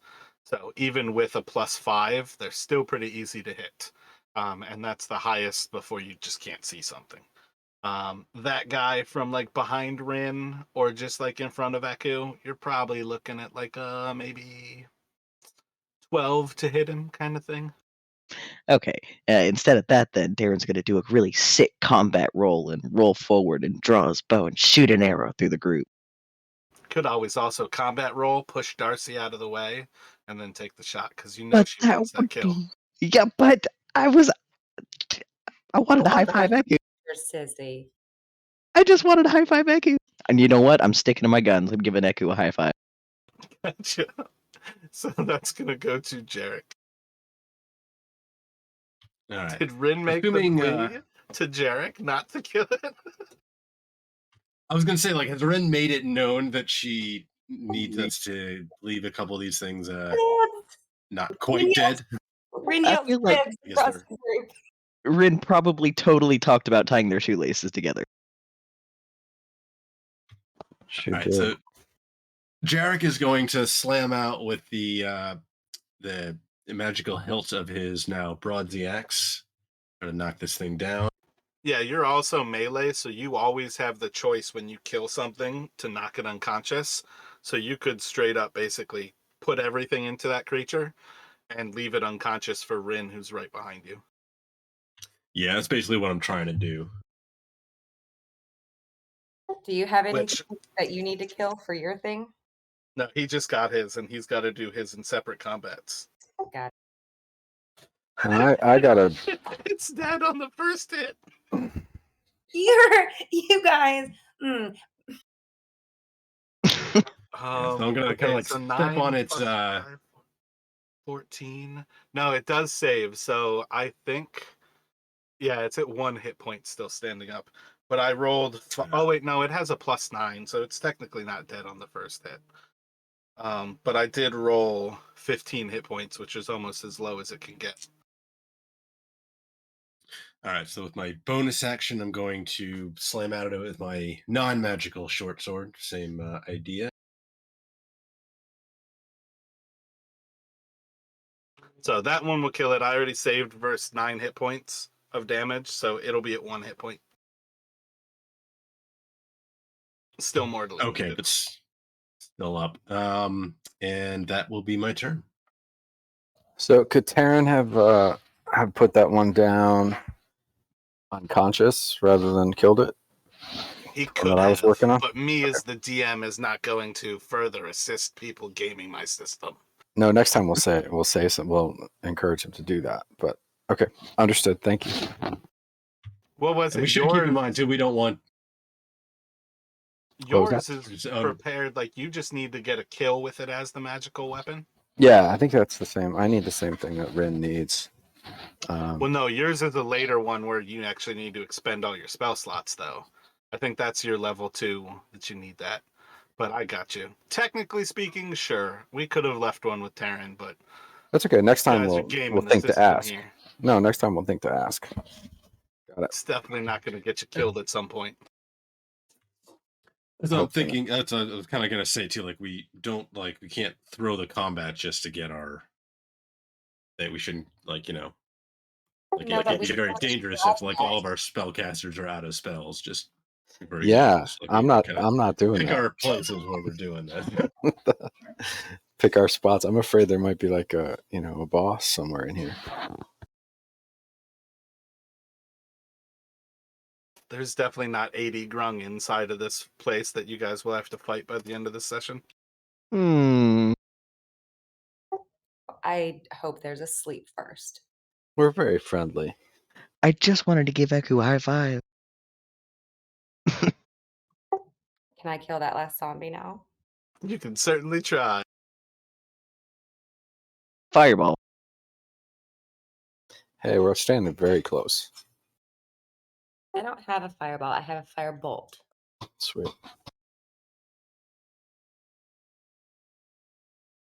You got to roll the actual attack part. You rolled the damage.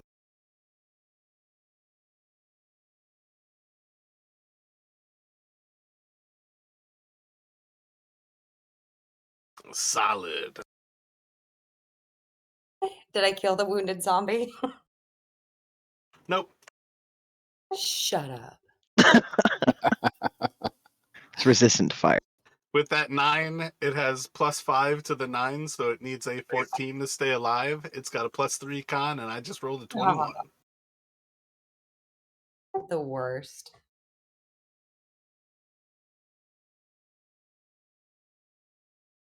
So it's going to go back around an island.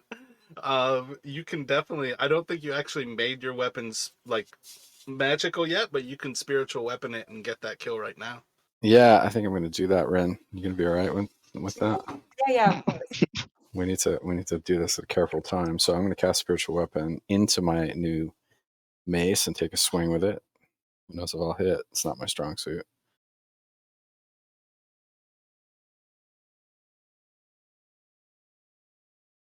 Whew. I have some inspiration, but I don't know how much inspiration I have left. I have killing at 8 inspiration.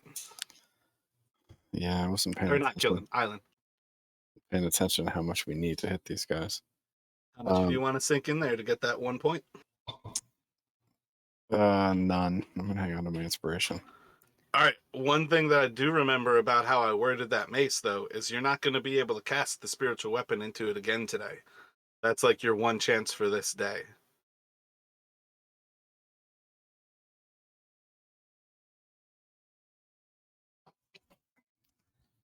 Okay. I don't see the 1 day limit on that, but okay.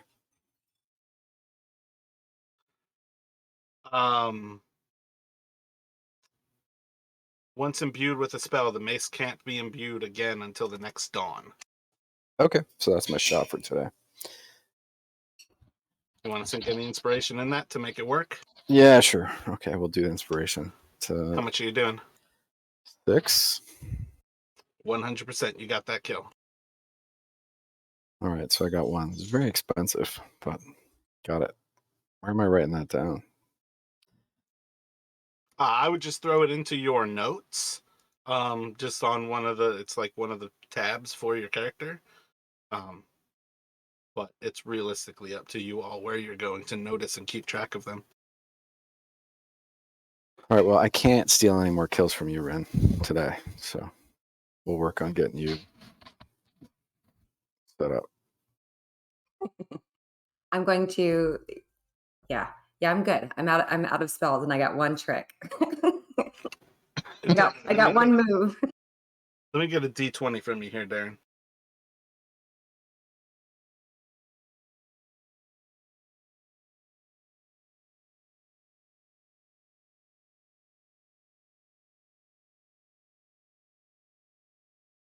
And then, let's see.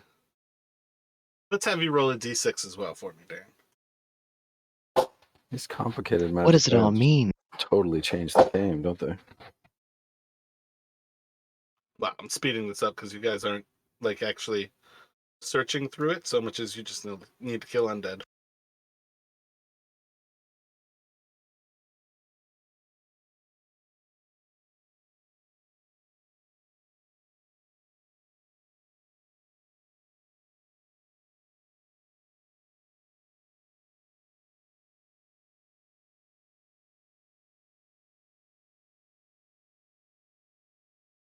So as you all are kind of cleaning up that little bit of a combat, you're going to see as there are more of these creatures kind of ambling into the actual area.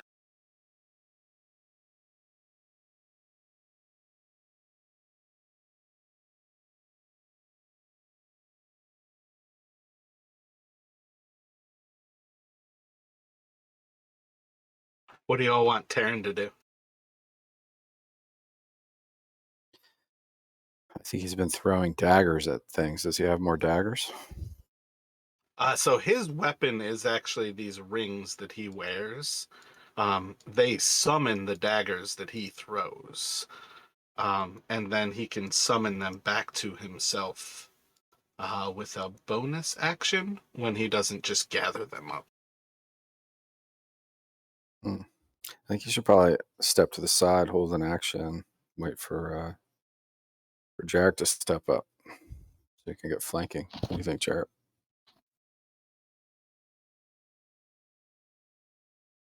I mean, he can move anyway, so it probably would make sense for him to throw the dagger, get it back, and then move into position. I mean, these things are fairly slow moving. Okay. I think you should. I mean, I think you should call it because he's kind of like most effective partnered up with you.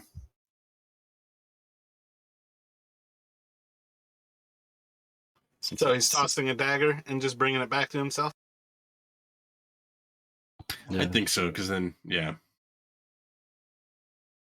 mean, I think it's safe for him to assume that Jarek's going to go charging up, too. I mean, that's kind of his modus operandi.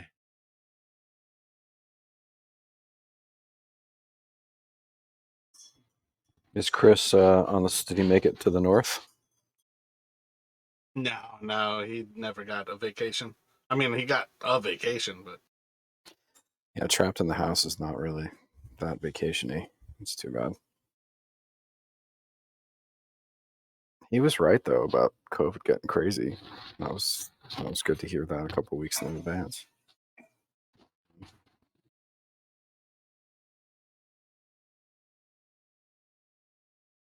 yeah, I feel like Jarek kind of hit it on the spot. He's just waiting for you to close in. I'm going to do the hold action again. He's just going to move up and hold action next to the zombie.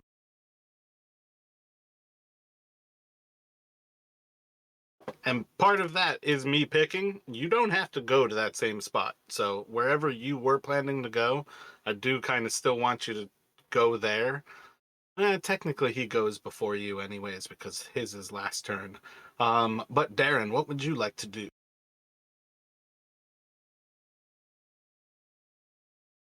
I got tiny little legs, so I'm just going to make my way forward back to the group.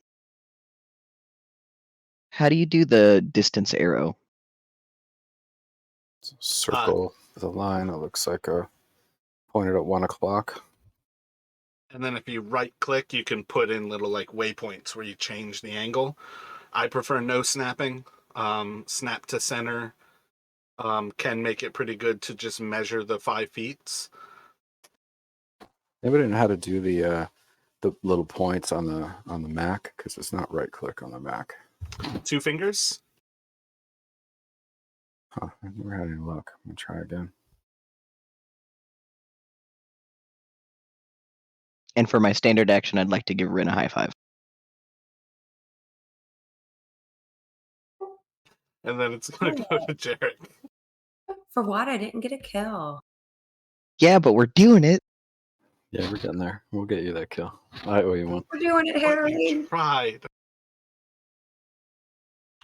All right, so Jarek was intending to essentially charge forward at this because I think this is the one he actually saw. So he's going to charge up. He's going to stab at this zombie. All right, when you get there, though, I'm going to make my attack. Because technically, I'll go before you. Sure, yep. Oh, even without the crit, I rolled great damage. So he's doing... What is that? +6? No, +4. So 12, 24. 16, 23, 32. So it's mortally Jesus. wounded by the time you get to it. Yeah, you're going to leave it just barely alive at that point after that first attack. Oh, for some reason, I thought you meant the zombie was going to attack me as I get up there, and I was like, "Holy shit, that's a lot of damage for a zombie to deal with." But No, my bad. it makes more sense. Terran's sneak attack, yeah. Yeah, that's a very powerful key way to game the rogue is to move up and hold your action for when somebody gets there. Because the moment he gets sneak attack is when he wants to attack. And that's why I say it happens before you get there. Or before you have a chance to attack. Yeah, I almost see like the zombie kind of like turns to look at me, and that's right when he like stabs it. Yeah. I think of like so Jackie Chan when he's doing like the hand stuff like off to the side. I feel like he does like weird little like look at my hand over here, then he punches you with his left hand kind of thing. Yeah. So yeah, Jarek will stab out again.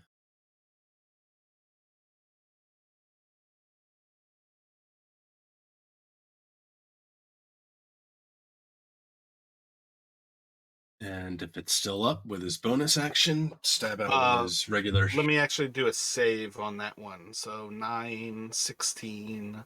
So I need 13 here. Nope, that'll die. Okay, and then in that case, with his bonus action, he's going to morph it back into a scimitar. Morph his magical weapon back into a scimitar.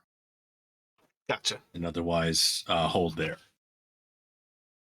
Rin, what would you like to do? Dash around the corner and try and hit that zombie in front of me with a firebolt.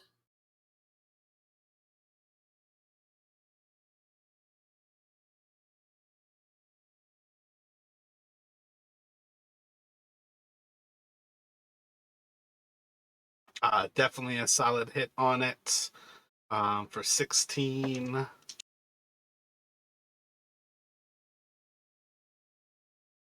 That's going to leave it mortally wounded.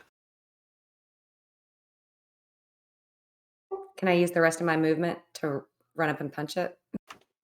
You cannot punch it, but you could certainly run up to it. No, I'm good, thanks. Which one was it? The red mark? Yep, the one with the red dot. And that'll go to you there, Island. Roll a d4 for me, Island.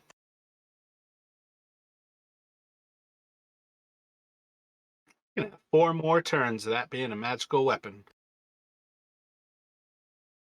Great, and I know that. That's awesome.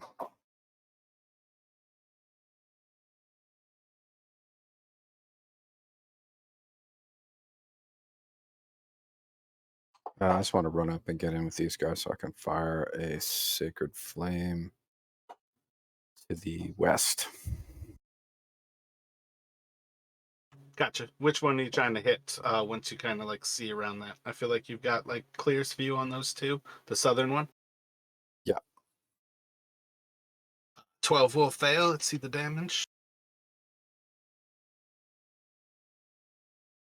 Yeah, getting there, sorry.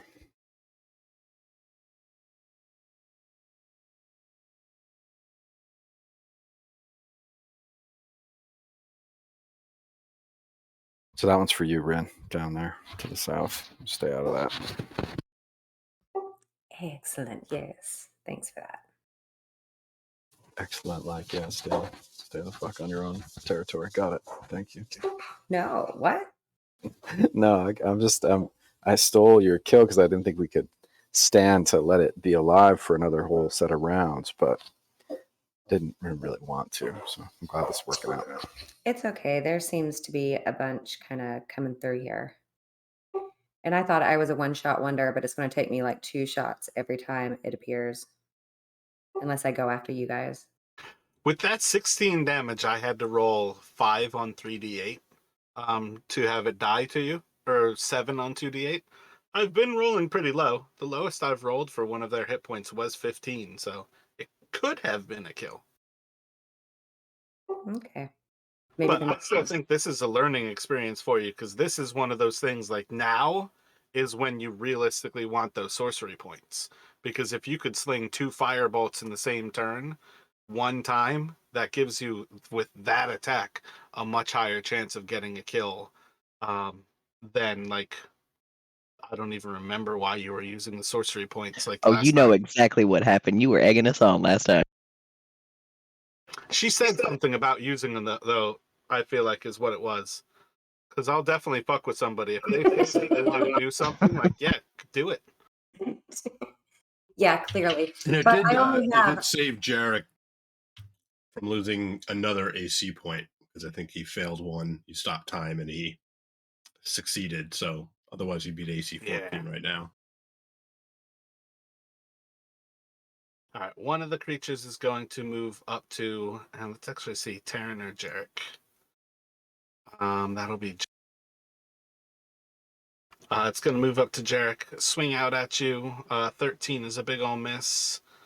And then 16.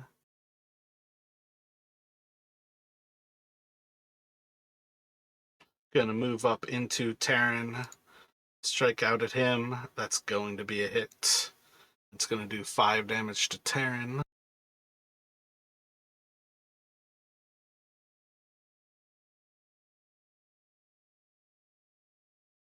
$11 was at Echo. And that one.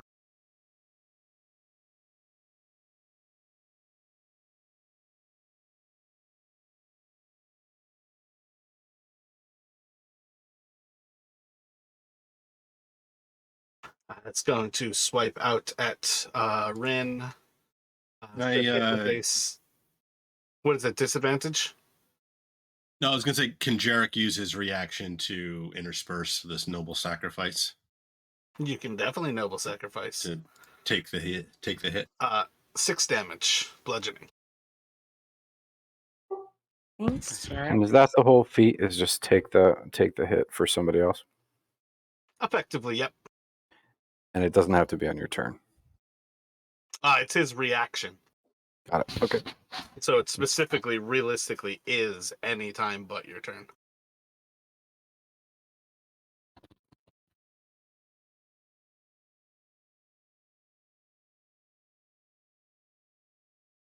Bam. So I think that puts everything in initiative then. Oh, the 9 should be before the grung, but still.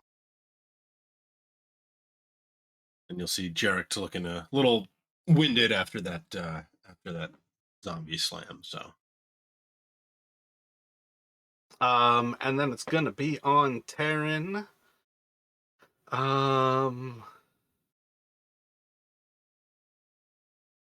You know that's all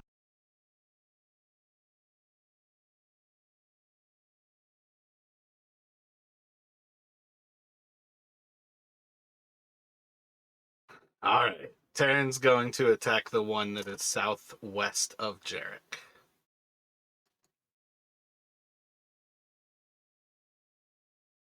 Solid hit.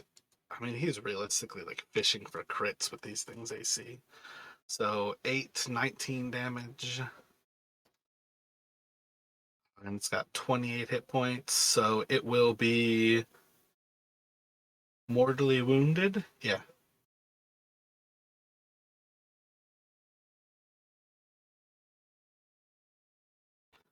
So offhand, I think he'll just attack it. Another solid hit. Another 5 damage. So that zombie is well mortally wounded. Wait, is that 9 damage? Does he get his modifier? No. I don't think he has 2-weapon fighting. No, he does not. But that's where it needs to happen, is giving that weapon. And then the one that Rin shot is going to go for.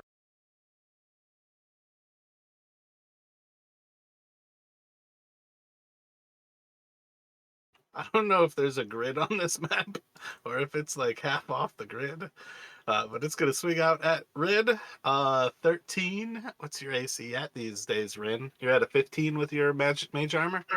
That is correct. So it's just going to kind of like plink into the magic shielding you, and it's going to go to Darren. All right, Darren's just gonna take 2 quick steps. And are the 2 enemies next to Terran visible to me where I'm at there? Think so.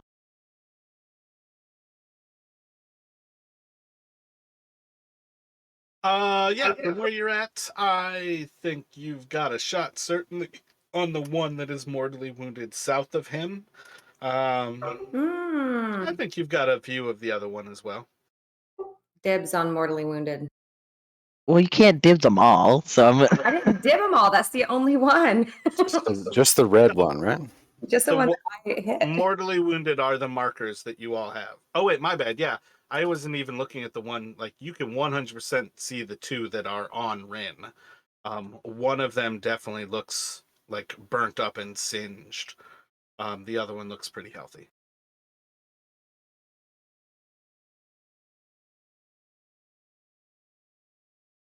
Pretty healthy for a dead body that's walking. So yeah, no, Rin's dibsing things here. I'm gonna leave the ones in front of him for her. Duck. How about Rin ducks? Can Rin duck, or can you like shoot from between my knees? I'm gonna try and aim for the one south and west of Terran and use Horde Breaker to shoot at both of them. Man, go up there and get your skill up. Grapple the one that is south of Rin and kill the one that she wants. That's your ability for the artifact that you have. Go for it. well, yeah, but we're all What stacked if up. Tim hadn't thought of that and you just actively put that in his head? Cam's the only person who's not buying into his weapon. It's really close quarters here. And it's a close quarter requirement. You have to grapple it. You're Well, the one yeah. who took that skill. You've got grapple on your character. There will be a pleasant forest glade with 50 goblins someday. Oh, I should have said that. But Do it. Mar wants to see he wants to divide us. Do it. Take it. You have my blessing. All right. I gave him that because when I saw that you had a ranger with grappler, I was like, why did he pick grappler? Okay, fuck it. Let's give him a reason to grapple. Rin, you don't have to get all 5 in one combat, do you? No, She just wants to when she doesn't have spells because she never wants to be without spells again. so hard. I have like 9 spell slots to expend. You guys are going to be so shitty stick of me making you all levitate. We don't want you to be without spells either, so this is a good combat to try to deal with us. Darren, grapple the one that is mortally wounded and attack the one that's south of her. Well, But it's going to so be that much harder for you to get your kill. true, but I have to use Hordebreaker for my attack. So can I roll past Rin and grapple the one in front of her, and then take my Hordebreaker shot? Well, can I? Do I have to? Is grappling like my bonus action right now, and then I can take my Hordebreaker shot still at the one south and west of Terran? The grappler, when you take the attack action, that attack can be to grapple the creature. The Horde Breaker allows you to then bonus action attack the creature that is next to it. I see. Okay, I wasn't entirely okay. All right, I'll do it then.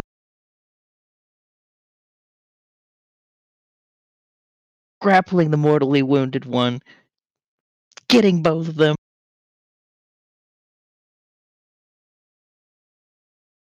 So what would I roll?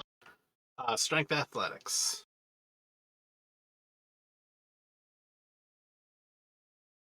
Oh, I rolled about as high as I can. Yeah, so you've got grapple on the mortally wounded one. And so can I do my Hordebreaker on these two that I'm next to now? Or do I have to wait till next turn? No, that's what it is. Gotcha. Hordebreaker is when you attack the creature. Oh, I never actually saw that it's with the same weapon. So technically, you could do your short sword offhand. Yeah, that's actually kind of interesting. I didn't actually see it like that. So you could do a short sword attack basically at each of those creatures. I shall do so.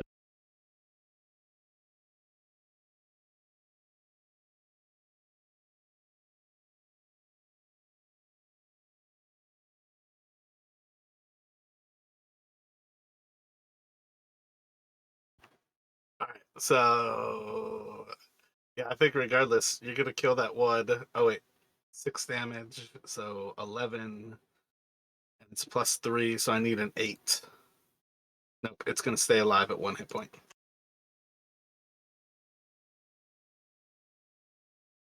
Heck. Well, that'll be my turn. Yeah, that one might have to take like a little bit of figuring out the wording. Um, Again, I was very surprised when I saw you had Hordebreaker, and I was like, oh, I should give him something that works with it. Yeah, that's what I was struggling with, why I wasn't trying to take advantage of it in this particular maze setting, because I was just struggling to understand fully, I guess. Did you know why you took Grappler? This maze setting is perfect for being a grappler. True. If I, again with everyone being all crammed and jammed in here. But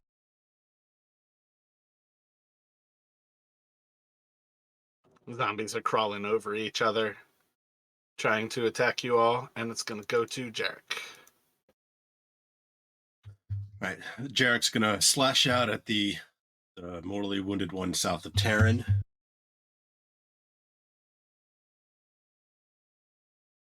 Is that going to get you a second? Assuming this is different combat, considered a right? separate combat. Yeah, assuming it's separate than the last one, then yes, this would be my second, because I killed the first one with a broadsy axe. And I already feel like I made yours too easy. So solid kill on that. And then I'm going to turn and slash at the one south of Rin.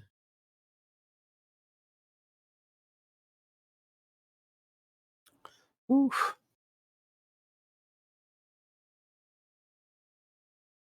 I think that one is just inside of mortally wounded, or not mortally wounded. It's looking bloodied. All right, and then I'm going to, with my bonus action, stab at it with my normal short sword.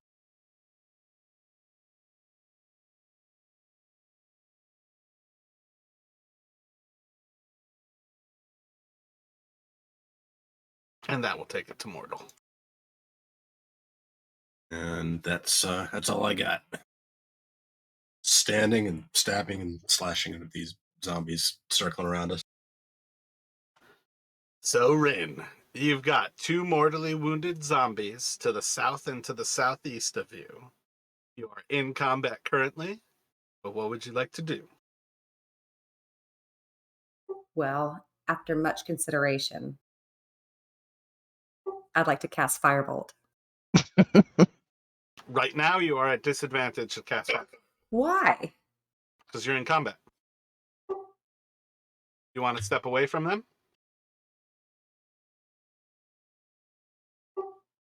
Yeah. How far back do I have to go?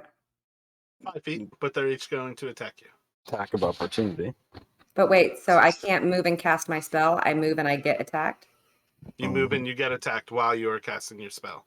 So 1 is going to hit you for 7 damage, but you can cast your firebolt at normal without disadvantage. Okay, but then what?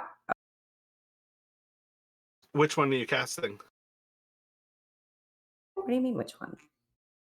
They're both mortally wounded. South of you. Oh. South of you.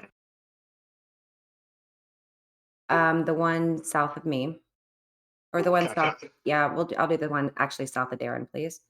Gotcha. Good choice. The other one has like just enough to be mortally wounded, but it's not nearly as.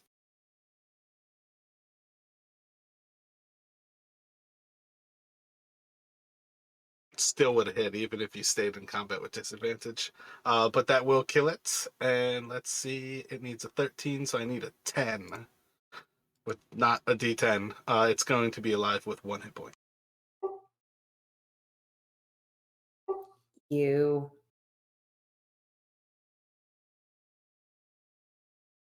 Ren, why And didn't it's you? going to go to Island.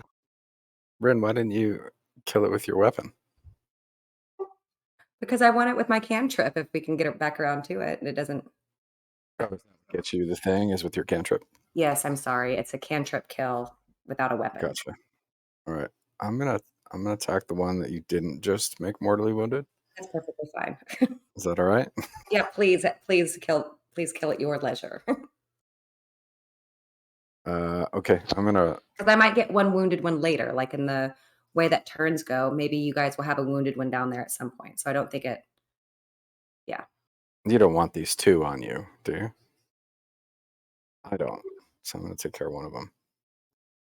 So Sacred Flame on the one that isn't at 1 hit point.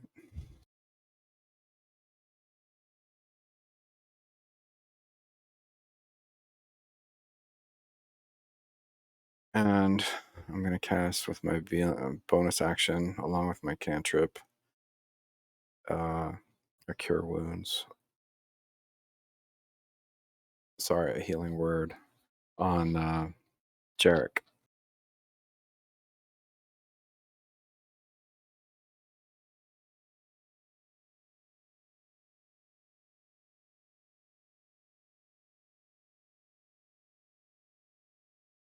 And I'm going to stand. Thank you. Yeah, I caught your subtle hint over there. That was good. I'm curious for a moment here, actually. I didn't word that in a way that you are limited to how many you can get with that mace while it is powered up. Is there a reason that you wouldn't try to attack that creature in melee if you were still going to collect basically that kill? I mean, the only reason is that I have such a poor ability to hit anything with my mace. These are the creatures to go for it. Swing your mace instead of throwing that sacred flame. All right. I mean, the mace does 1d6 minus 1, and the so plus 1. 1d6 is what the mace does, plus 1 to hit, and Sacred Flame does 2d8. But so knowing that I could get a second kill, yes, Yeah, I'm you've got interested like in that. this turn and 2 more basically Okay. to try to get that powered up. All right, I didn't understand that. I got that it was still plus 1, but I didn't get the counts. The kills still counted. I guess I didn't think about it that way. I think So that I'll give was it a part try. of why I said it was 30 seconds instead of a minute, though, was to actually make it so it's like once a day you've got these 5 rounds or 6 rounds of combat basically, where you Okay. can try. No, that's cool. So now I understand. That's awesome.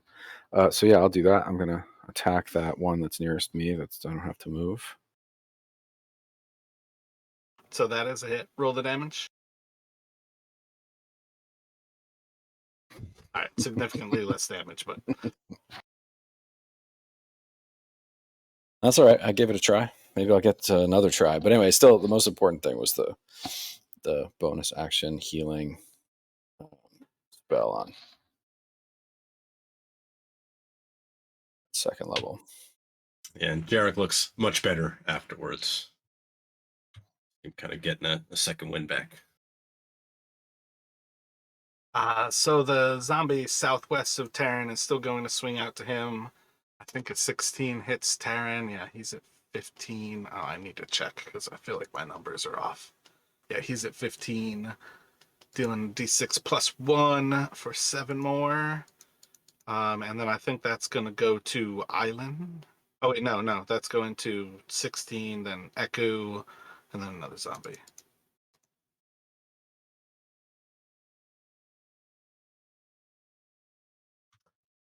How's Taryn looking after that hit? He's still over half. Okay. So this zombie is looking at, I think realistically it's looking at the 4 of you. So Jarek, Island, Rin. So that's Darren. Swinging out 17 to hit. Darren should hit, and it's going to do a whopping 2 bludgeoning damage, and that should take us to Taryn.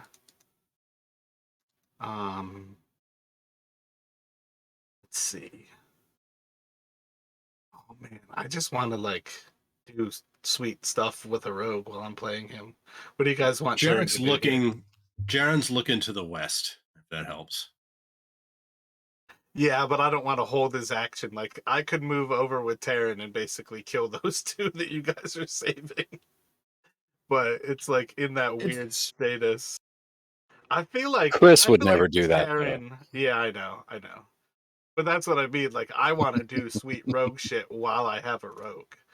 I think I'm gonna have Taryn actually move behind, and flank the actual zombies, getting up on them. He could disengage, hide, and come back around, but I think he's just going to hold his actual action. He cannot dodge with cunning action though, right? Yeah. So he's just gonna hold that. And I think that's gonna be his turn. Zombie is on Darren. I think that's gonna go for the 4 of you. Same rotation. This one's going to move up for Rin.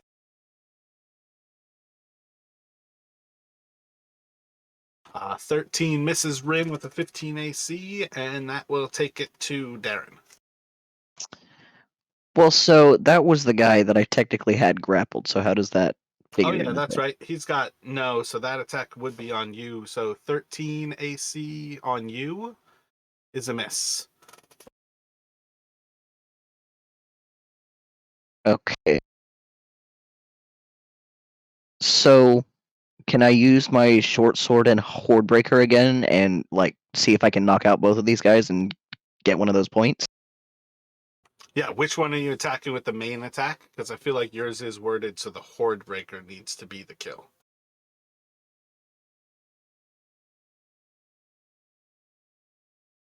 How do you mean? Pardon me. Yeah, so which one are you attacking with the main attack? Because the horde breaker attack is what you need to get the kill with. The second Okay, the attack. one south and west then is the one that I would like to grapple and do the main attack, and then the secondary horde breaker will be the one to the right. Well, technically, you are still grappling the one south of you. Yeah, so realistically, you can either drop the one that's south of you and try to re-grapple the one southwest. And then you want to attack that same creature, and then horde breaker try to kill the one that's south of you. Right, I think that's what I'd like to try. Gotcha. So roll a athletics. Crushing. Switch your grapple. Make the attack on that west one.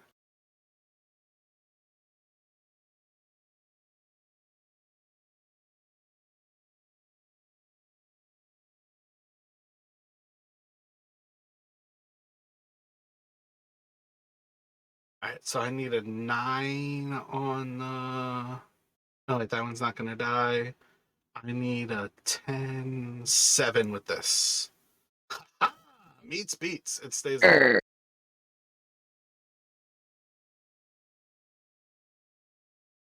And that's my turn. And I'm currently grappling the one in front of Rin. You don't even have to move. I mean, you can if you'd like, but... And just so I remember.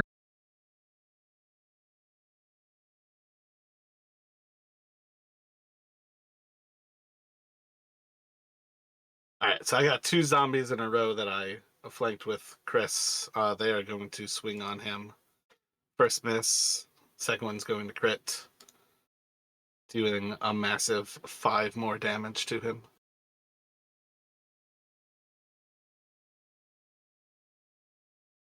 And that's going to take it to Jarek. All right, so Jarek, seeing Taryn kind of in trouble, is going to move forward. So I think he'll take an opportunity attack from the one being grappled by Darren.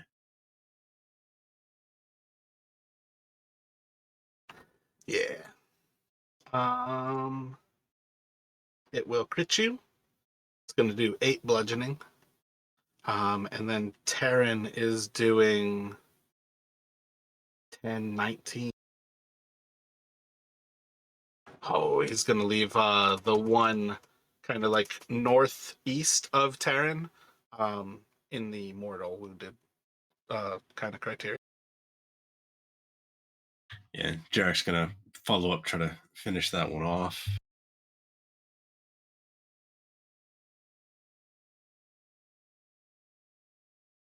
Solid hits. So 14, I need an 11. That will die.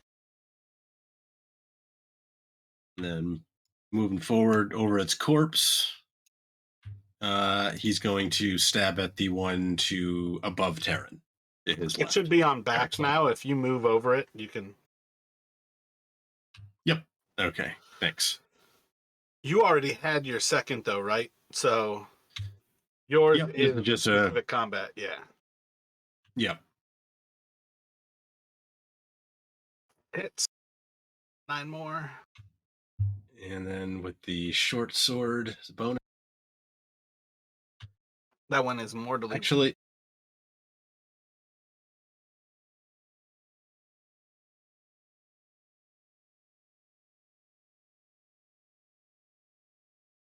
Same one with that short sword attack? yeah, same to my left. Gotcha. And it will go to Rin.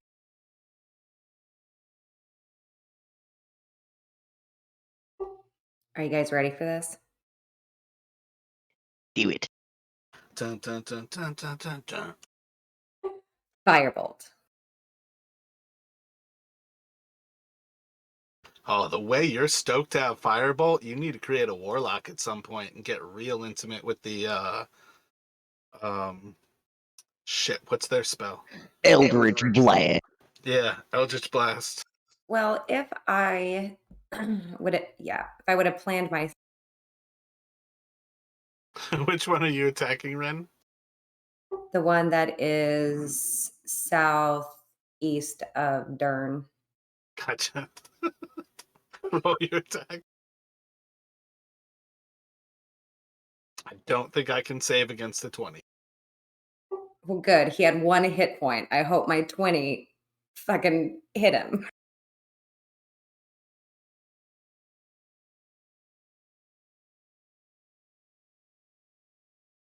Yeah. Yeah, y'all are definitely You done it. gaming the system. What do you mean gaming the system? We are working the rules. We're cooperating. Gaming the system. What do you mean gaming the system? You gave us instructions and we're figuring out how to follow them. All things I didn't plan on. There's no advantage being taken. What did you not plan on? Teamwork. And it's going to move around the island. So tell me what's going on with Ren's got. I mean, so Dern's got this guy grappled because he's got a bonus if he hits him. Is that right? Yeah, Darren is out of his ability at this point. All right. Well, if Darren's out of his ability, then I want to rescue Darren from this situation where we get hit by this guy. Does that sound right, Darren?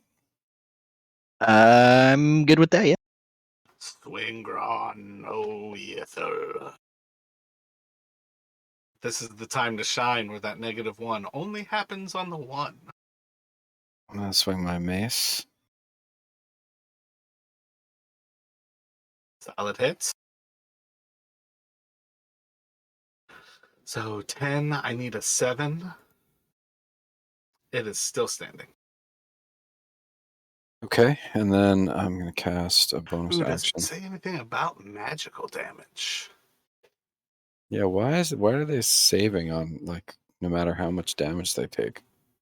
This is what zombies do with their undead fortitude. Undead fortitude, got it. I'm gonna cast another healing word on Jarek. Actually, Taryn.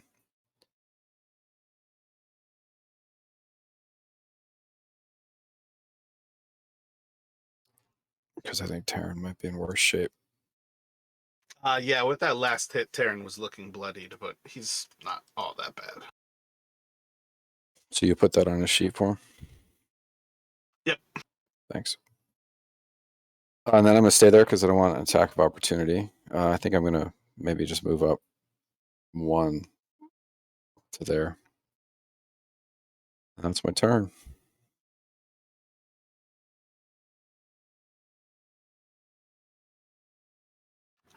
Zombie being grappled by Terran, it's going to try to chew on you. A 17 should be successful, and it's Can I going to do 3 jump in? bludgeoning. Can I jump in front of that though You with my can definitely, with that feat? noble sacrifice I'm gonna and noble take the 3 sacrifice. damage. I'm gonna noble sacrifice to take those 3 points. And that's gonna go to Terran. You are so brave. I think I'm the only one who hasn't taken any damage yet. So That's actually a part of why I wanted to do it, is for people with high AC to jump in front of people with low AC kind of thing. Because it's already a hit, so you're like taking it regardless. so what? I Highly stick my appreciate. arm between your body and its so it bites me. That's like stupid, but I did it. So awesome, great. He's got immunities. Terran is going to attack the zombie south of Jarek. I gotta look at his modifiers because I think that still hits. He's got a +7. That he really needs a not a 1. And he'll do 9, 20 damage. So 11 or less. So it'll be mortally wounded. 1 more attack into it. So it's gonna be at 3 hit points.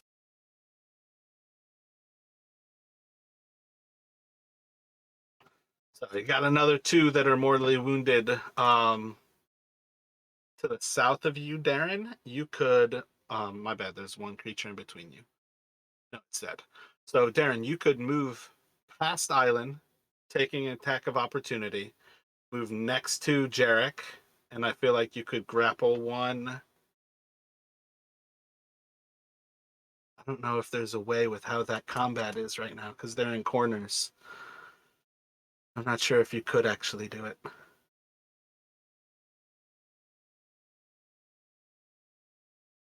Yeah, I don't think there's a way for you to do it on that one. So, but it is on you, Darren, to decide what you would like to do here. Effectively, at this point, though, the 3 zombies that remain are all just like chunks of corpses, very little remains of them. They are all very clearly ready to die. Yeah, I'm just gonna like crazy stab the guy that I've got grappled on the ground until he stops it, cuts it out. Gotcha. Do you have a second sword? You could easily draw your second sword and basically make 3 attacks on it at this point, and like pretty well guaranteed kill it. I do have offhand short sword, and I can use my bonus action for that. So Yeah, so you could free action pull your short sword, and make 2 attacks with your main hand, and then bonus action with that offhand.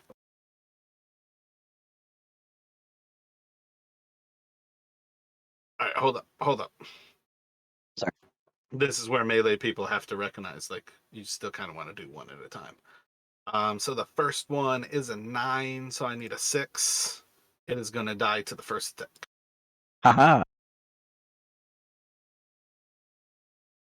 So you could move up to Jarek and make those. The second one is a 4. I think it's the same. It needs a 9, 6, so it'll survive. That last hit will be an 11, so an 8. It would die.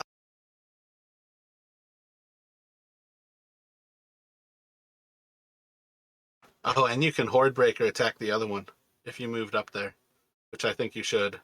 I think I would like to. Yes. I think your sister might hate you if you get the kill, but roll that Horde Breaker. Rah!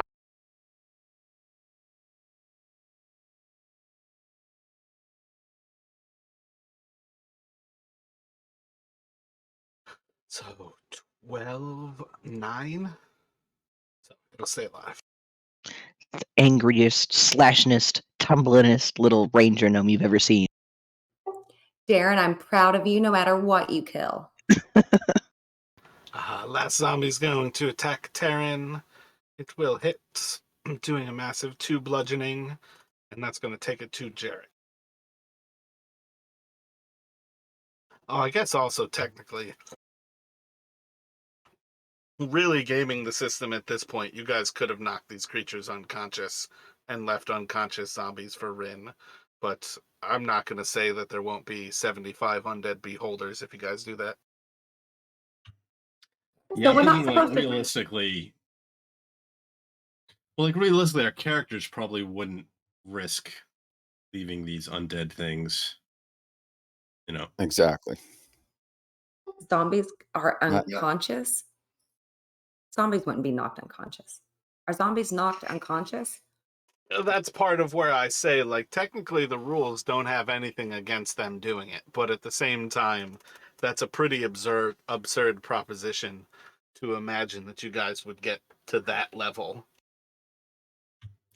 I mean, I guess for a zombie, you could almost say like you essentially cut it down in such a way that it is no longer ambulatory or can't attack anymore, but it's still not dead. But Jarek's just going to try and finish this thing off. I think that's what we would all do.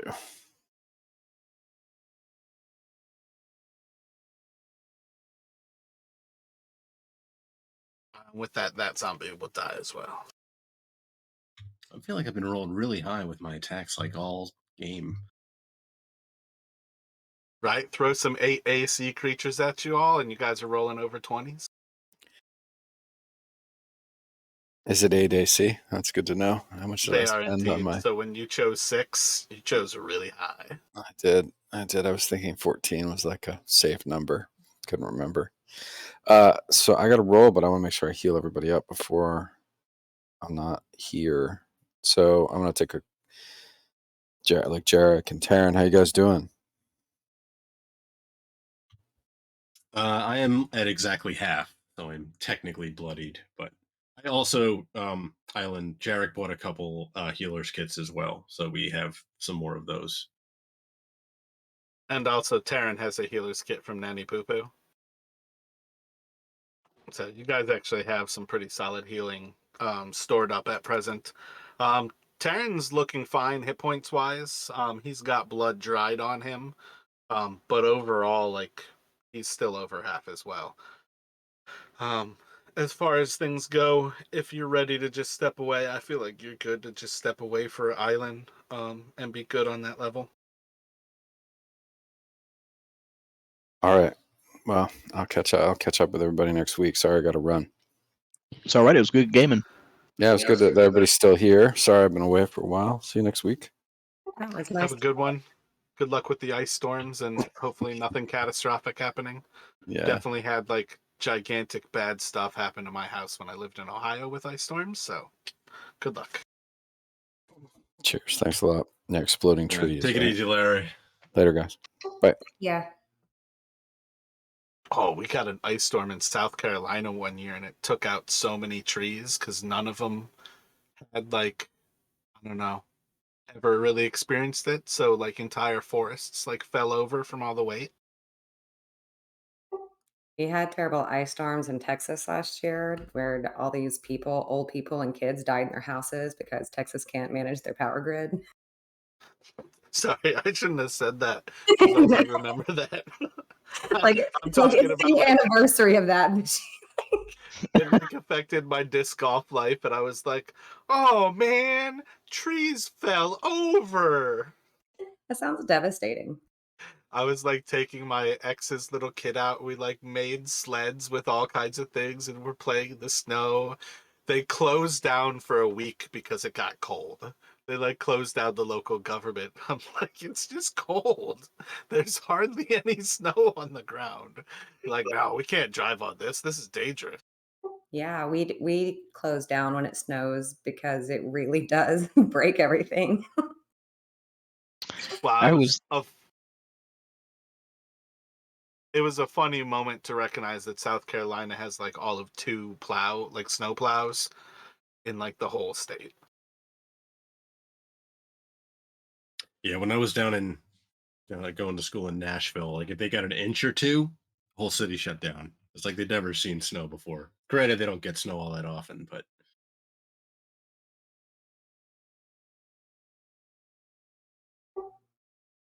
I want to make a So cup of hot chocolate. yeah, I was gonna say this is a good time for a break. I'm gonna have one more roll to see if there's any more like happenings here. But basically, I'm gonna use the normal chart where it's a very limited chance for undead.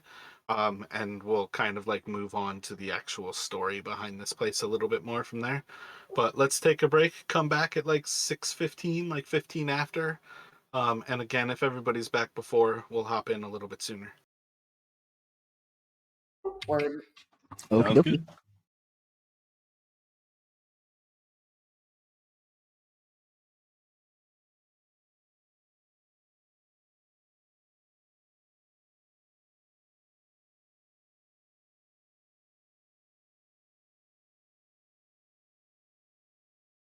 I'm back.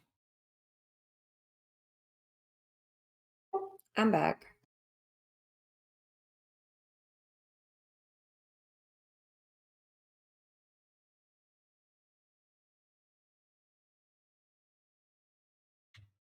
Ren, you did get one or two, right? I got the one that had one hit point left.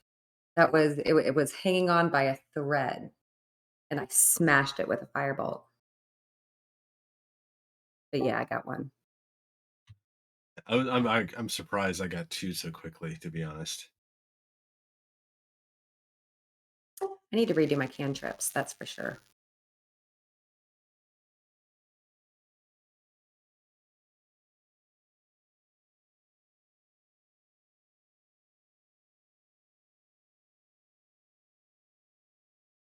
Why do you say that with your cantrips? Because I need something, and I thought I could do, and I was just now looking. Is there something that I can do to get magic missile as a cantrip? Negative. Boo. Are there any cantrips that will target more than one enemy at a time?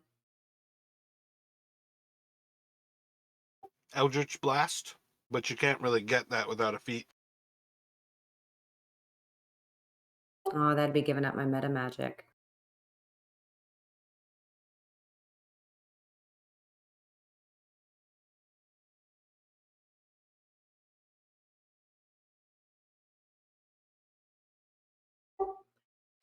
And then is it undead rules for zombies where necrotic damage does less than full damage?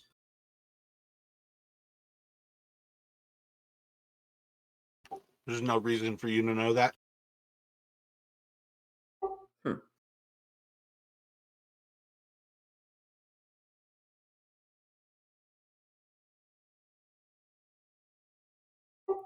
So, do spells that don't expressly say otherwise affect party members? When it says each creature within range other than you, does that mean your party members would also be damaged? They are indeed creatures, and they are not you. Okay, thanks. Most spells say some sort of like target a creature, target an enemy, different things like that. But the language is usually pretty clear in how they write stuff. Yeah, unless they say like each creature you choose or something to that effect. Yeah, I Each, think like, that's probably hostile creature or something like that. Got it.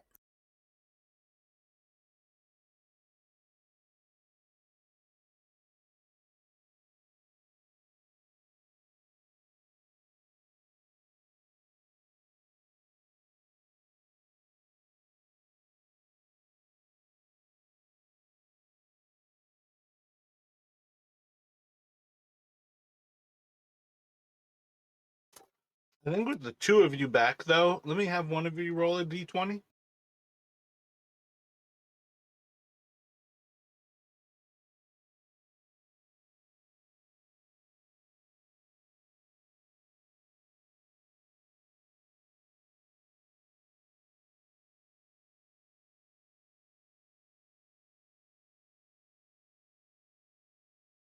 So I think with that, we'll have um the actual grungs kind of approach Echo and basically say, "You've done a lot. That'll be enough." And we'll kind of move forward with the actual story of Dungrunglung when Cam gets back.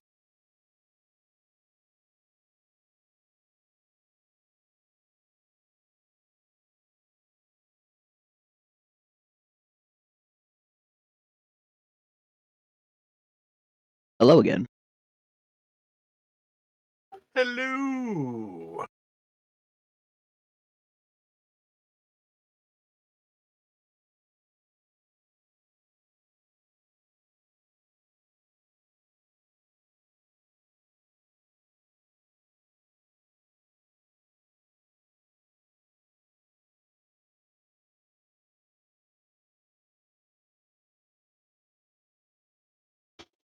No reason to assume that Justin or Darcy have stepped back away from their computers. Nope, I'm here. I'm here. Excellent.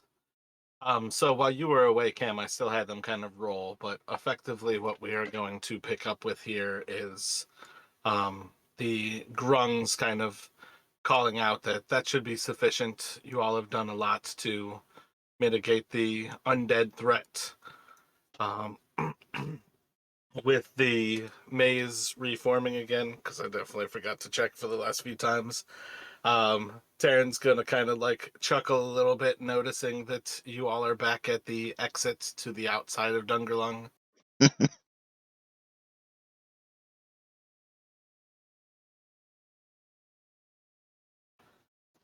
And I don't see any reason to actually kind of delay. Let me have each of you roll a d6 for me. Exit. So I think for what it is worth, we will kind of pull you all back into the inside and kind of um let's see. I think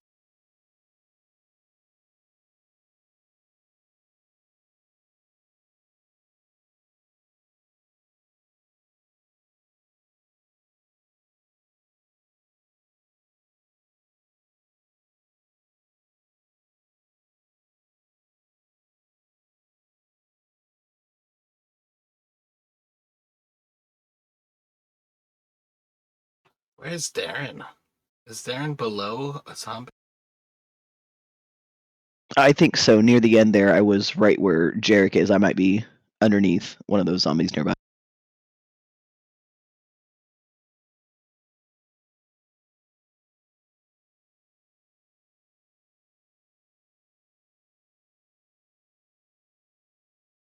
Moved them all to the back.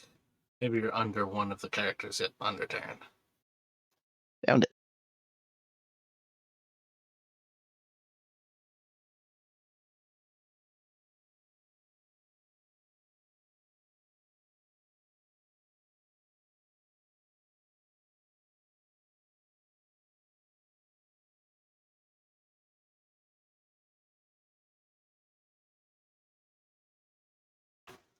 So I think as you all kind of get brought back into the temple, oh, that's a whole other thing too. You guys have to swim across that area.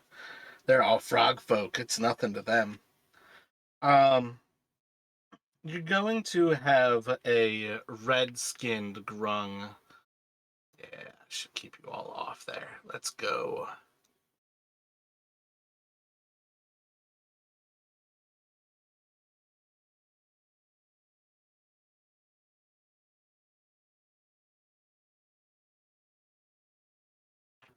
Move back over here. The red-skinned grung is going to kind of like meet you all over in one of the encampments. And as they kind of like send off some of the other grungs, keeping like a small little retinue around, she's going to request of you all a little bit of assistance in this evening's ritual, in the summoning. So she'll introduce herself as Krook. And again, this is all relayed through Echo, because of course she speaks every single language. The the king of these grungs is hoping to summon Neng Neng. Krook is skeptical that Grork can actually manage this, but is also rather worried that if Grork isn't successful, her life is going to be forfeit. Grork's not exactly the kindest of leaders, and can tend to be a little bit quick to remove those that disappoint him.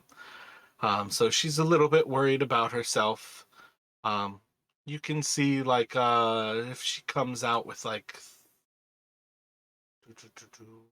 she probably has, like, 2 or 3 of the green grungs with her.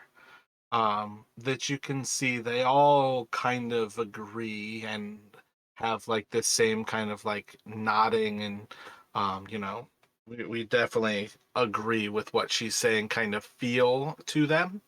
It is still kind of the situation where Eku is relaying what Krork says, and the others don't really seem to be speaking, but they are kind of like in agreement as far as their body language goes. um, what are you all thinking as you kind of hear this, that she's trying to help you, but also telling you that this is like a kind of crazy king of sorts? Well, so she was trying to say that we could be helpful in the ceremony. Like, what does that imply? What does she actually need us to do?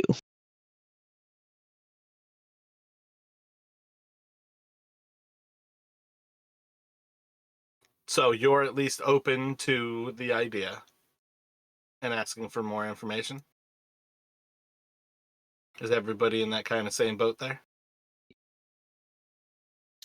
Jarek's curious how long Grork has been their king.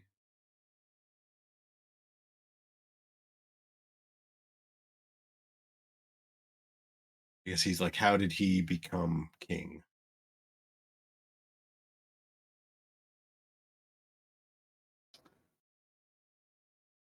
I think Eku could respond pretty quickly there, kind of passing that through, that it's for life. He's born into that power, that there's only ever one golden grung at any given point. Okay. So, what is our goal here? Like, didn't we just like see a hole in the wall and come inside here? Do we want anything from this king? Do we really have any? Why are we? What? Why are we with these people now? Just cause. Yeah, you guys definitely walked into a hole and have been wrangled into all of this. So I don't. Is there anything here that I've missed that we've been promised of value or gain? Because I don't we imagine have they. a Sorry, go ahead. don't we have a directive or something that we were trying to accomplish outside of here? Weren't we just passing by the clearing? Yeah, we were on our way to Mesro and then saw a weird frog guy in the distance and just kind of decided to check it out. Should we just rethink what we're doing here at all? Because we don't really have a promise of anything. So, not that there's not probably something at the end of all of this, but we might end up fighting all of these grogs, and uh, just why? When Well, wonders the logicality of it all. I mean, if they may have some, knowledge about the jungle, or perhaps if this king is successful in his ritual, maybe he would Because Rin is not recommend. inclined to participate in the fertility ritual of frogs. or, but I just want to know what's at our end game. That is all. I mean, at this point, we're kind of already in it, so better to keep him on our good side.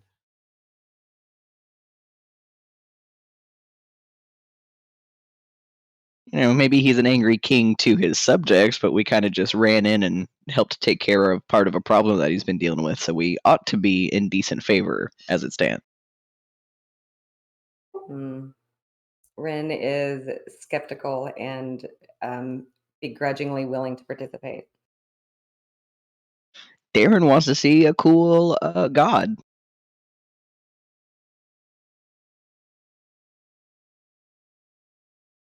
Darren wants to see frog porn.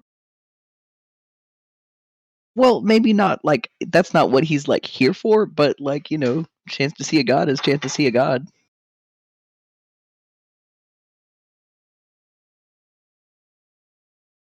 And I imagine someone like Island, who's an archaeologist, would definitely be interested in this ritual. And uh, Jarek's curious. All right, just getting a pulse on the group. So Echo will kind of, again, looking over all y'all. Does that mean you are interested in perhaps helping her? Well, if Grorg is potentially dangerous, if this doesn't work, I wouldn't want harm to befall his subjects. So I imagine if there's something we can do, willing to try. Roll an insight check.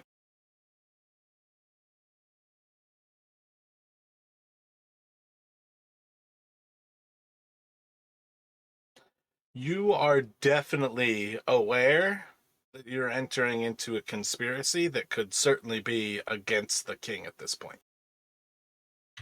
Okay, yeah, Jarek was obliquely trying to kind of suss out whether, like, when she was talking about, like, that's like kind of why he was asking, like, how long has he been king? Like, how did he become king? Um, without trying to like give away that that's what he was thinking in case he was wrong, because that would be also be a good way to get dangerous if he sort of openly suggested that was kind of what he was thinking if it wasn't true. Um,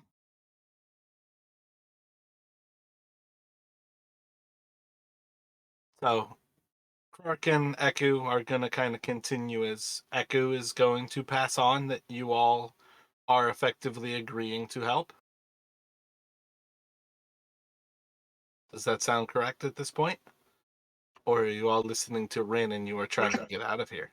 I was just asking the group. I think everyone was clear. We're here for the frog ceremony. It's a viable question, though. Darren votes aye. You guys wandered in on a curiosity, and that's why I think that's part of the problem of having people leave.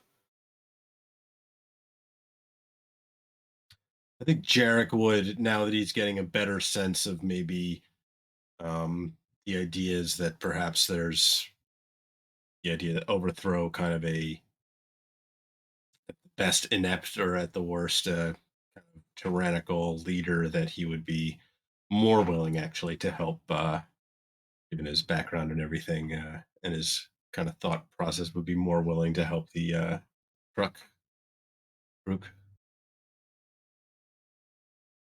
So as Eku and Kruk are kind of passing, I guess I should really say Kruk, are kind of passing these words between each other. Eventually, Eku's going to kind of turn back to you all with like a contemplative thought, having had like a little bit longer of a croaking conversation between themselves. Um, Let me have Darren roll a d4, please. And as Eku kind of is passing this idea on, it seems that Crook is hoping to create a representation of Nang Nang to perhaps please Rourke, and then also have Nang Nang leave without being exposed. And she's going to look back towards Krork and kind of like croak and make a few more sounds before Nang Nang is, or nah, Krork is going to pull out a small kind of box, and as she opens it up and kind of like shows the contents inside, you're going to see this like tray of like 7 indents. 4 of them are empty, and in the last 2 there is a yellow paint, a red paint, and a blue paint. And they seem to be in these quite beautiful like crystalline jars. And Eku is going to kind of like chuckle a little bit, looking back to you all. It seems that Korak has found some magical pigments, and was hoping that perhaps you all would be able to, under a bit of instruction, create a representation of Nang Nang with them.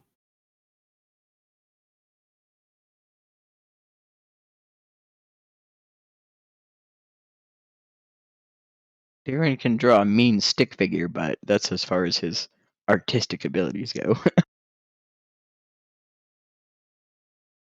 Like magical paints, like can paint things in the air. He would ask through Echo. You would have to paint on something, and it will, kind of looking back over to Clark and hearing like a little bit in response, it will take on a likeness after you finish.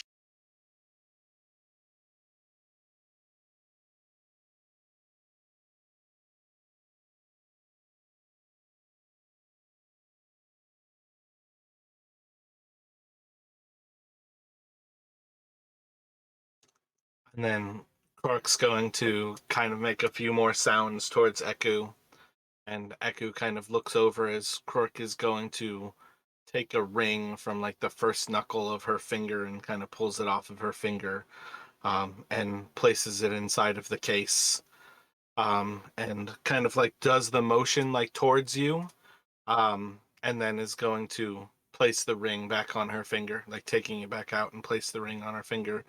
And Eku's going to respond, and she will also present you with a magical ring. Listening to what it does, it seems to be able to give the ability to jump. Perhaps like their kind?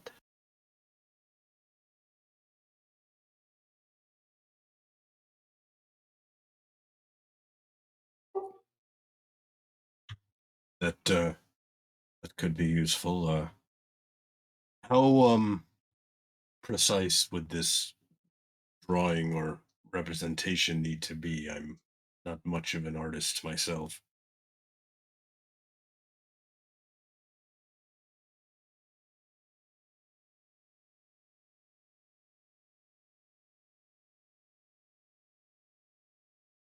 It will take some amount of skill, but I doubt even Gork has ever seen other than pictures of Nang Nang, different drawings of drawings.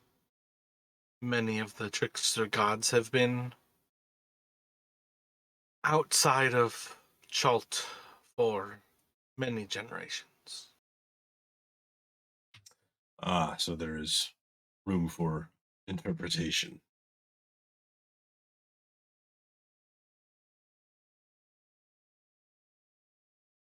Jack's gonna look towards Rin and Darren and kind of shrug, and I'm up for trying it if you are. What could possibly go wrong? What shall we paint her on?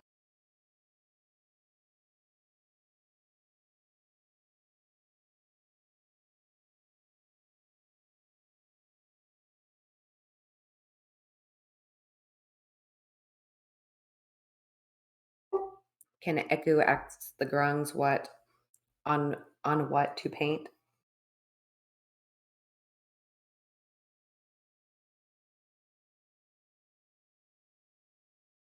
Eku can ask them, and she kind of looks back to you all, and they don't really have an idea in mind. They perhaps seem a little bit more simple-minded than to know exactly what they are doing. Can we paint Darren up to look like her? Oh, now you're just putting me in the middle of it then, huh? I mean, Can we use some of like the yellow on his hair and maybe some of the blue on his eyes? I mean, Rin impersonated the god last time. Someone else's turn, right? fair enough. Darren's small like a frog. Nobody would believe it if it was one of us.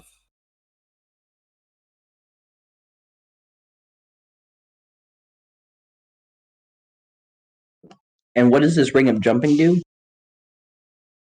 You guys don't know. You don't have these objects. You're being told you can paint something magical and you'll get a magical ring. All right, all right. Well, wouldn't it be fair though to ask questions about the ring before we agree to it? Can we ask the grungs more You questions can about jump it? with it. It allows you to jump. Why can't I jump Yeah. now? So it doesn't seem like a very good magical ring then. Well, There's I imagine. something wrong with my knees. Well, I imagine it allows it to jump much higher or farther than we normally could, given the grungs are frog-like, right? And Yeah, frogs have good I'm jumping ability. Not too much of a stretch, I would think, to think that might be how it works. yeah, I think that would. I'm mostly joking, but I think that would be good for either you or maybe Cam, or Darren, who climbs trees and does animal or climbing stuff. Either way, I think we should paint Darren. Yeah, I'm totally in. Let's paint me up, and then I like in the middle of the ceremony can jump in, and maybe I can make some magical sparkles with the yellow paint, and then flee, and the area will be blessed, and all is good. Take a moment to actually read what these paints do.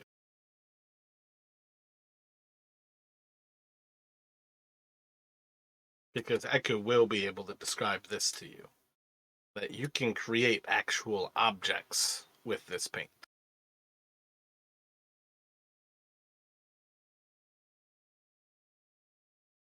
Hmm. You are not creating a 2-foot tall god. They want you to create a god. So I And then guess we if you put it on the rock.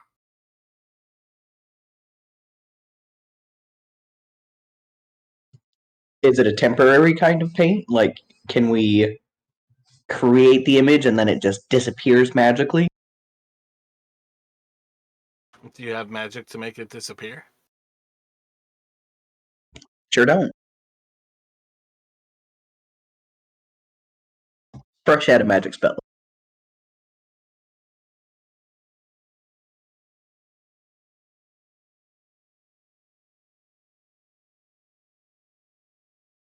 So part of what she is asking you all to do is to create this thing and then to animate it of some sort and then to give it a voice and then to give it a reason to leave. All right, Darren is suddenly convinced that this is not an entirely reasonable proposition.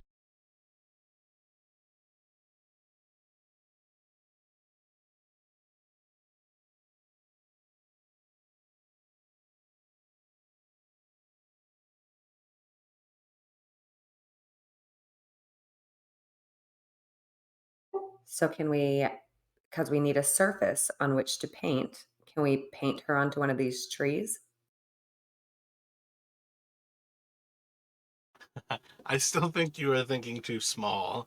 The ground is probably the closest thing that you want to paint on because you need something of an absurdly large size. Ah, But among other things, you also probably don't want to be seen while you are painting this thing.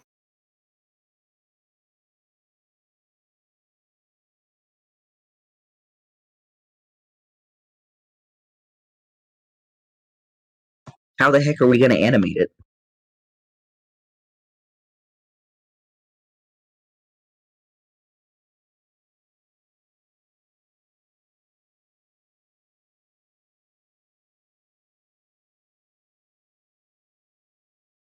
are you reading the description of the pigments? Where is the description? In the Discord chat. Oh, okay, I just hadn't seen it. Pardon me. You have to paint it on something and it just becomes real. The paint covers 1,000 square feet.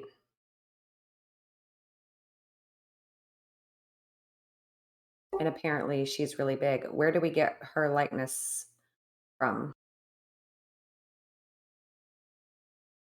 I dropped it in there last week, but I can re-drop it in Discord. Oh no, as long as we know it and can draw it and have it, then I guess we can just start transferring it onto the ground. I mean, imagine if this is a temple, right? That's probably a good reference, assuming they would build it kind of in the shape of their god or their representation of their god. Or, hear me out, we just paint like a bolt of lightning or some magical sparkles or something. Like if one of us turns invisible and paints things in the middle of the ceremony.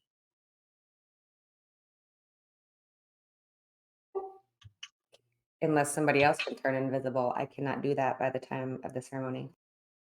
Can I you mean, the cast it? ceremony is isn't the ceremony to summon Nang Nang?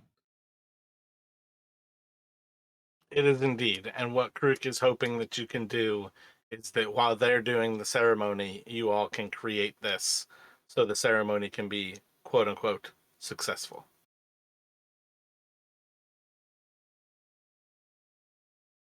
So if they're giving us the paints, they expect us to paint. So can we go in and paint her likeness where the ceremony is going to be?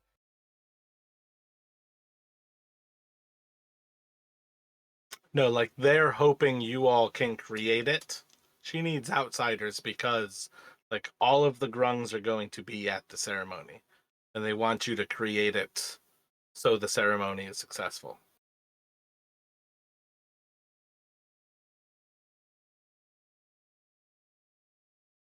It's like she's thinking that he won't actually be able to summon Nang Nang, and that's why we need a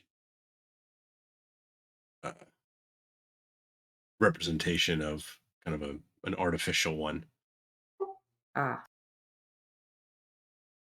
Yeah, like you guys are talking to effectively his like court mage, and Krook is afraid that she's going to fail, that the ceremony is not going to be successful, and she's going to die for it. So she's making us the fall guys. And that is why Jarek got to roll an insight check on it before. You guys are 100% going to be thrown in front of a bus if this fails for you.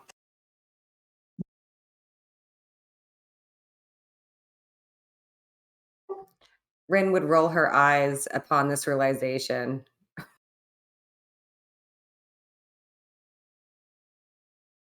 And mutter, why are we here? Listen, you guys, I was the first one to say that. So is there somewhere more private they would like for us to paint this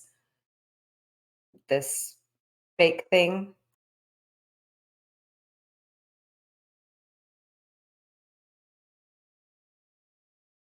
If you all are prepared to go through with the ceremony, yeah, Krook will basically tell you that at some point in the evening here, all of the grungs are going to be summoned to the temple. And basically, if you all can create the Nang Nang, some place that's kind of like on that backside of the temple, whether you do it in one of those like little settlements or you do it like on the temple grounds, creating it somewhere behind and out of view would be wonderful.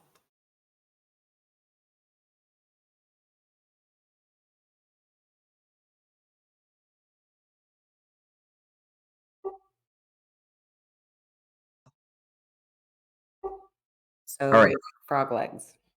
Well, so let's get with maybe what if it's like a giant puppet that we draw on the ground where a person, like, if we can, be conniving enough, draw like a thing that one of us can get into to make it move around like giant stilts or something, and then paint a facade of the rest of the god around them, and Like a then Trojan god? yeah, Mm-hmm. All right. It already looks like one. Look at it.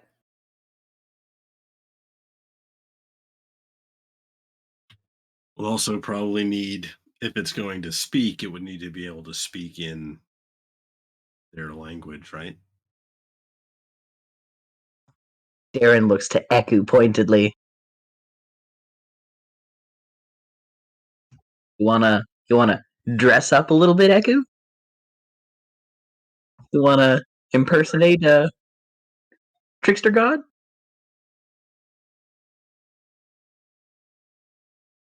Nothing good can come from this. Yeah. Does Rin have to participate?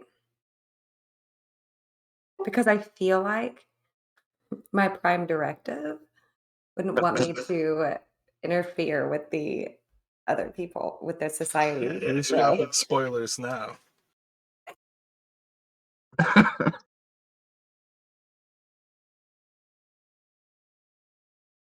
It does seem this may be beyond our capabilities.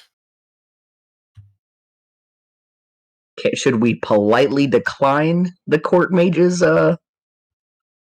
ask for assistance?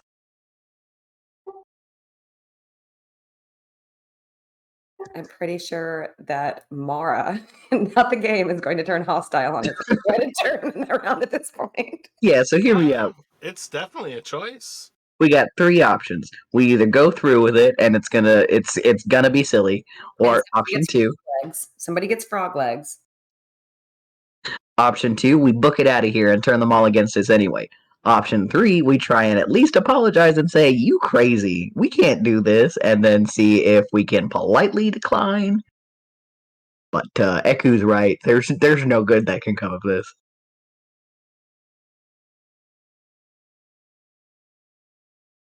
This is a very classic. This is me throwing a situation at you that looks bad and dangling magical items which players absolutely adore in front of you.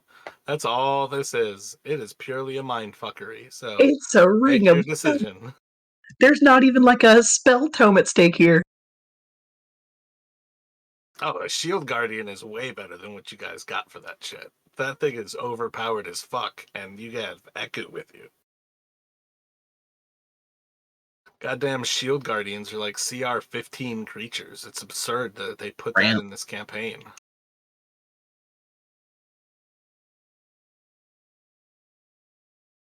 So are you all thinking of turning them down at this point? I would look over to Jarek and kind of see. I know you're interested. We're here for it. But is it, are you still on the kind of the page of staying and playing? I think I'm beginning to think that given the complications, I don't think we're up to this, and the risk I think outweighs the reward here. So Eku's going to say to you all, we could paint the creature on the back of their temple, and it would be a little bit smaller. We would need some way to climb that high to make the whole thing, but we could paint on the back of the temple. And she'll look to Rin. You have the ability to create illusions. You could make its mouth move. I can speak their language. I thought illusions were sedentary. You Static. can't make it move, but you can make the image of its mouth move by using minor image.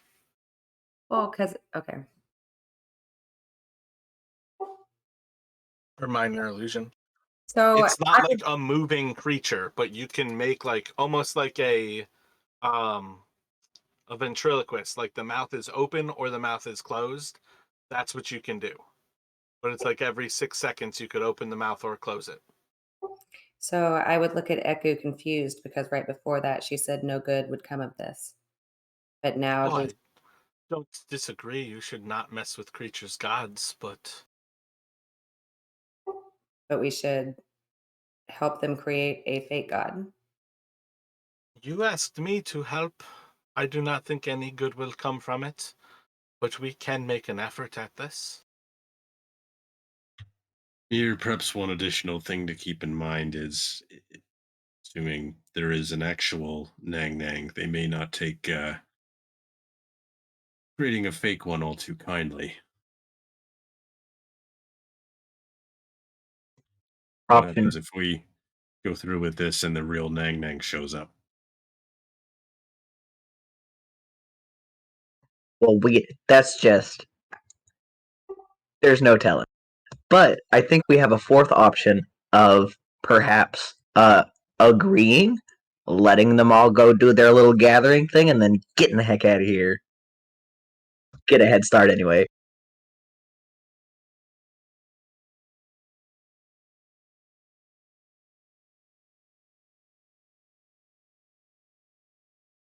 I think that's a perfect situation where Eku can look at you. Being a thief only hurts who you are. That's really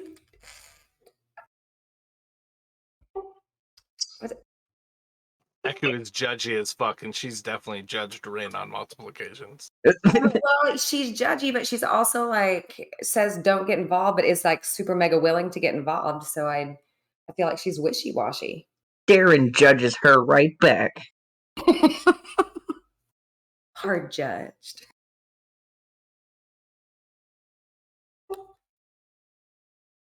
And if Jarek's Pete's thinking we should just turn them down, say we can't help them. We've helped with the undead. That's kind of the limit of our abilities, and leave it at that. Darren will second this. Can I ask Eku to ask the correct if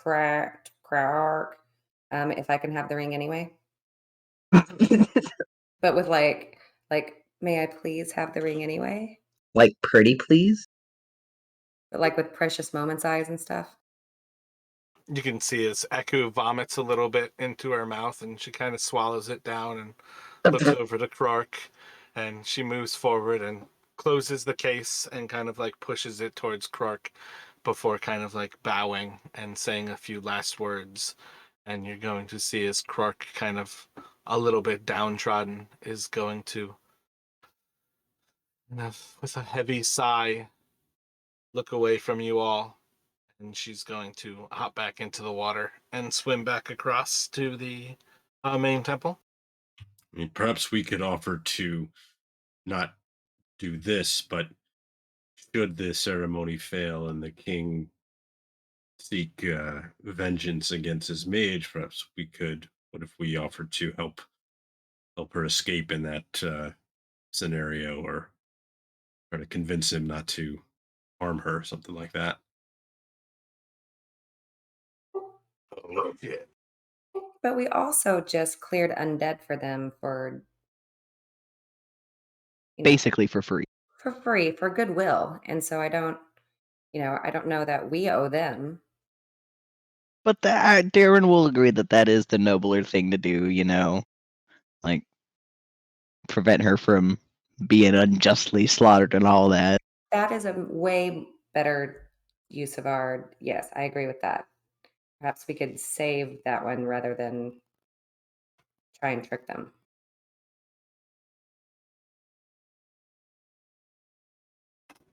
Let me get a persuasion.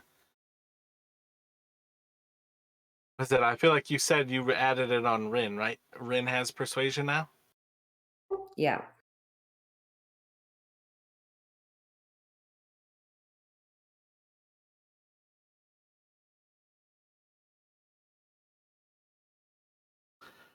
Krark's going to kind of passing this idea between Eku and Krark.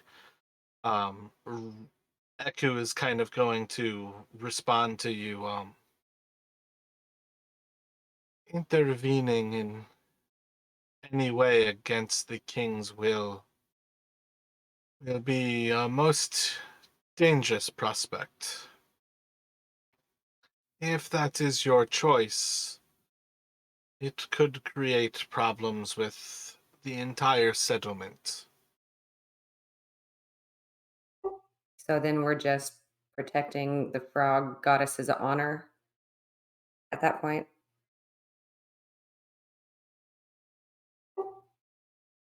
That's our reward. What do you mean protecting her honor? Like helping her escape and not The getting court mage. slaughtered. Yeah. So the end game? So with this new one, we can help, but at what cost? We barely get her out. We piss off the entire Mechanically, I'm tribe. telling you, if you try to save Krook, if the ceremony fails and you try to save Krook, you're going to fight everybody who is loyal to a king. And I don't know how much you know about kingdoms, but it tends to be everybody, because the people who are not loyal to a king tend not to have heads. I was mostly arguing with Jarek, I guess, about whether or not we should do that now.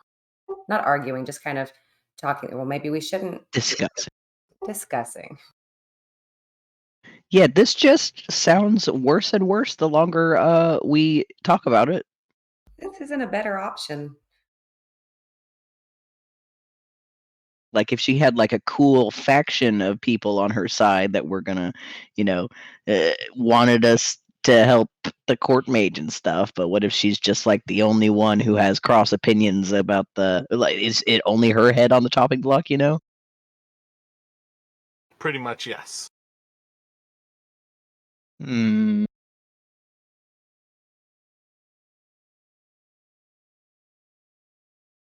Yeah, the more Jarek thinks about that, and it may be we still wouldn't want to see someone killed for no reason. He's not suicidally like honor bound to, like he's no paladin. So But she's a god, so I feel like we're underestimating her. he's not a god. Yeah, I feel like you're mistaking this idea that Krook is a druid, basically. They're a shaman. They're just a spellcaster. Yeah. And because they're the like court spellcaster. If they fail at summoning the god, she's going to lose her head. But Nang Nang and Krook are two different people. Got it. Part of So what she we was don't. saying is nobody has seen Nang Nang for hundreds of years, like for generations. Part of what Eku relays to you is that the gods of Chult disappeared when Omu did, which is many hundreds of years ago. So I guess my point was we expect 100% for them to fail in their yeah. summoning. It would be a miracle if this actually passed. So there's likely okay. And that's part of the danger if you all chose to help. Like Jarek and Darren figured out, you're being lined up to be the fall guys if something happens. Can we come up with a ruse where we disappear with the shaman and leave them all behind and nobody gets hurt and no one has to fight? Can we stealthily steal away with the shaman that may get in trouble, that will get in trouble because we know it will inevitably fail? Make another persuasion. Yeah.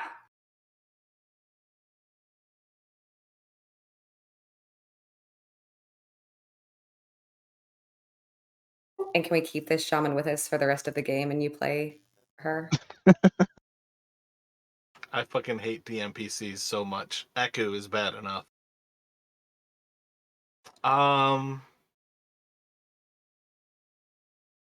So Rook will respond and pass through Echo. The ritual will begin at the rising of the moon. There's about a 45-minute or hour kind of gap between when night will fall and when the moon will rise. And she will ask that somebody escorts her off of the central statue, like off of the central island, at that time, and probably to the west. So she'll like kind of sneak off around the back and ask for somebody to assist her off of the west side of this. At this point, I feel like it would be probably Darren um, and Taryn who could help her doing that. So let me get a stealth from you, Darren.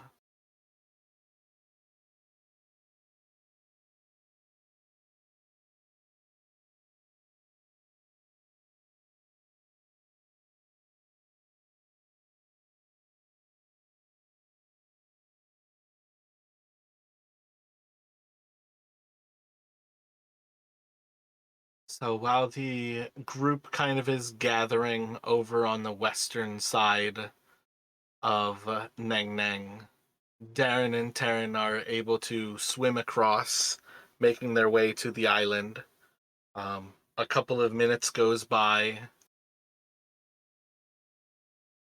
A couple of minutes are going to go by before you will see Krook kind of coming out of the actual temple and kind of like very shady looking. But it's kind of like just kind of like looking around, trying to keep like an eye on everything around her. And she's going to kind of like wander over to the backside of this statue and kind of slide down feet first off of the actual like temple plinth and down to the actual like mud of the swamp floor. Hops into the water with you all, and she will swim across. Let me get I think probably survival from Jarek and Darren at that point.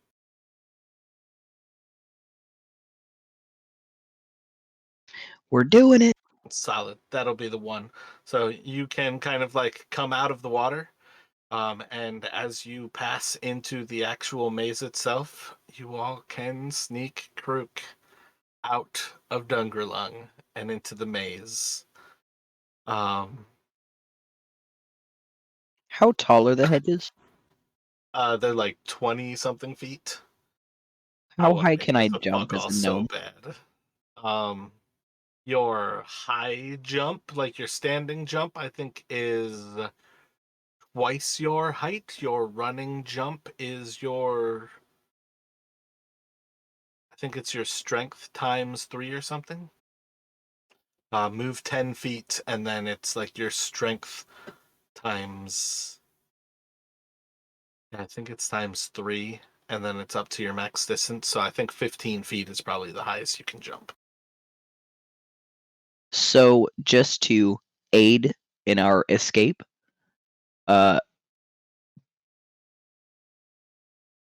Darren would like to get the court mage out pretty quickly by navigating to the nearest far edge once we're in the maze, casting jump on himself to triple his jump height, and vault over the hedges. Hedge vault. Ultimate hedge vault. So when you were leaping out, what is the end game of this? What's your goal? Well, it's one thing for us to fight our way through a bunch of zombies at night, and the frogs don't know we're related to anything. So I just want to get her out of there and situated and back to the group, so she's not like a bag we have to worry about losing. So you're jumping and leaving her behind? On the jumping with her. There's a lot of undead on the other side of the maze too. Okay. I just don't understand why you're jumping the hedge mage. Like, you guys are already together. I'm not sure what you jumping the maze is, like, what the point that you're going for is. That's why I asked, what's your end game? Yeah, sorry. I guess I didn't realize that we had regrouped and everything. If it's all of us together and we got the little court mage, then that's fine. I'll cancel all that. All right, gotcha. Yeah, part of what I was getting at is basically like we would have the whole group waiting on that western edge of the maze. And then Gotcha. Taryn and Darren would swim across and escort her off of the island. Gotcha. And again, you guys would know pretty well. Her point was if you guys get caught, she's again throwing you under the bus. Like, you are prepared to be the fall guys. But of course. So I think what we'll do there is pick up with you all sneaking her out of Dungrunglung that night. And we'll kind of go forward with that.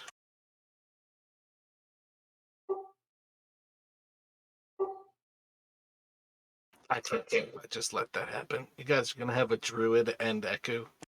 This is I Jared. mean, I wasn't imagining she was going to be. Eric wanted this one. I wasn't imagining she was going to stick with us, but maybe go join some other grungs, because we know there's more, unless they're all part of this tribe. No, this is a beautiful romance. It's like Jarrett couldn't leave her to die, and so he rescued her, and then adventured with her across the land. Like, this is the beginning of a love story. It's okay. It's a love story where everybody dies at the end, so. It's a tragedy.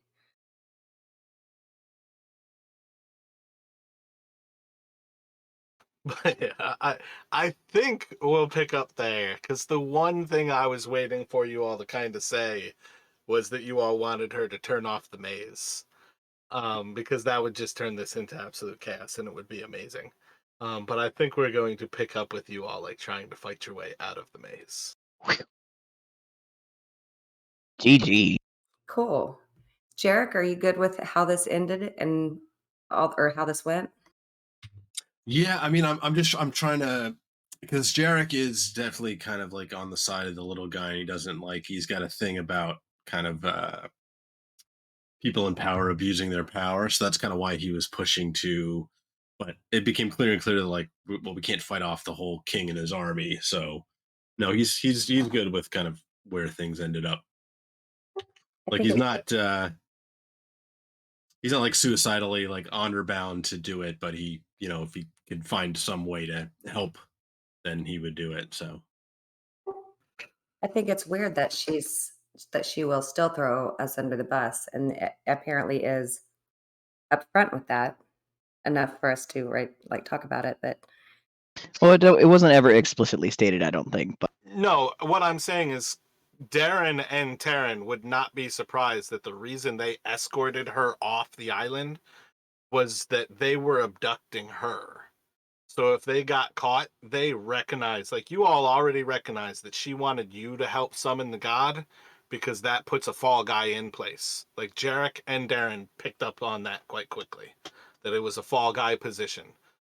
And then when she asks for somebody to escort her off the island, there would be no question in Darren's head, and he could share it with I think of Chris's character now, but they could share it with Taryn real quick, where it's like, we're going over there because we are abducting her. It's by will. She's happy with it now, but if we get caught, she's going to throw us under the bus.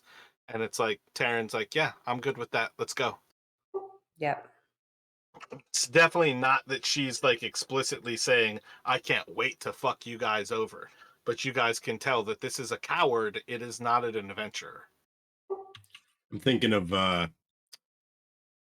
like John Turturro's character in Miller's Crossing, kind of like just craven, like do anything to survive kind of thing. I don't know that specific reference, but I was thinking in the original Mummy, like, well, I guess not original, but like the Mummy back from like the 90s with Brendan Fraser. Elizabeth. Brendan Fraser. Yeah, Brendan Fraser, the guy who's got crosses from every religion. That's the guy who I'm thinking, where he's like, he's down, but the moment shit looks shitty, he's gonna throw you under the bus to try to save his ass. Oh, so it's a guy.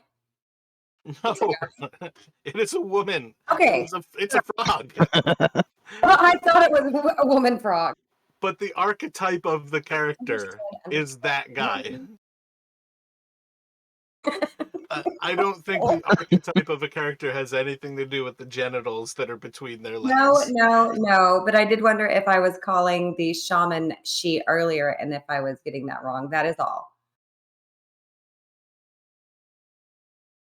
No, Krook is definitely a female. I'm not sure how frogs express their sex.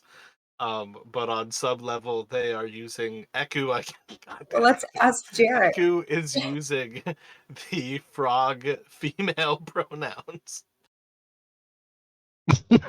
Jared, what did you find so attractive about, or so just kidding. enthralling. What did you Enchanting? find so enchanting about the frog shaman? Jarek just wants to help anybody who's in trouble. He's equal opportunity savior complex. Oh, And you said you're not a paladin. Well, like if you remember in the initial idea, I was going to make him kind of like a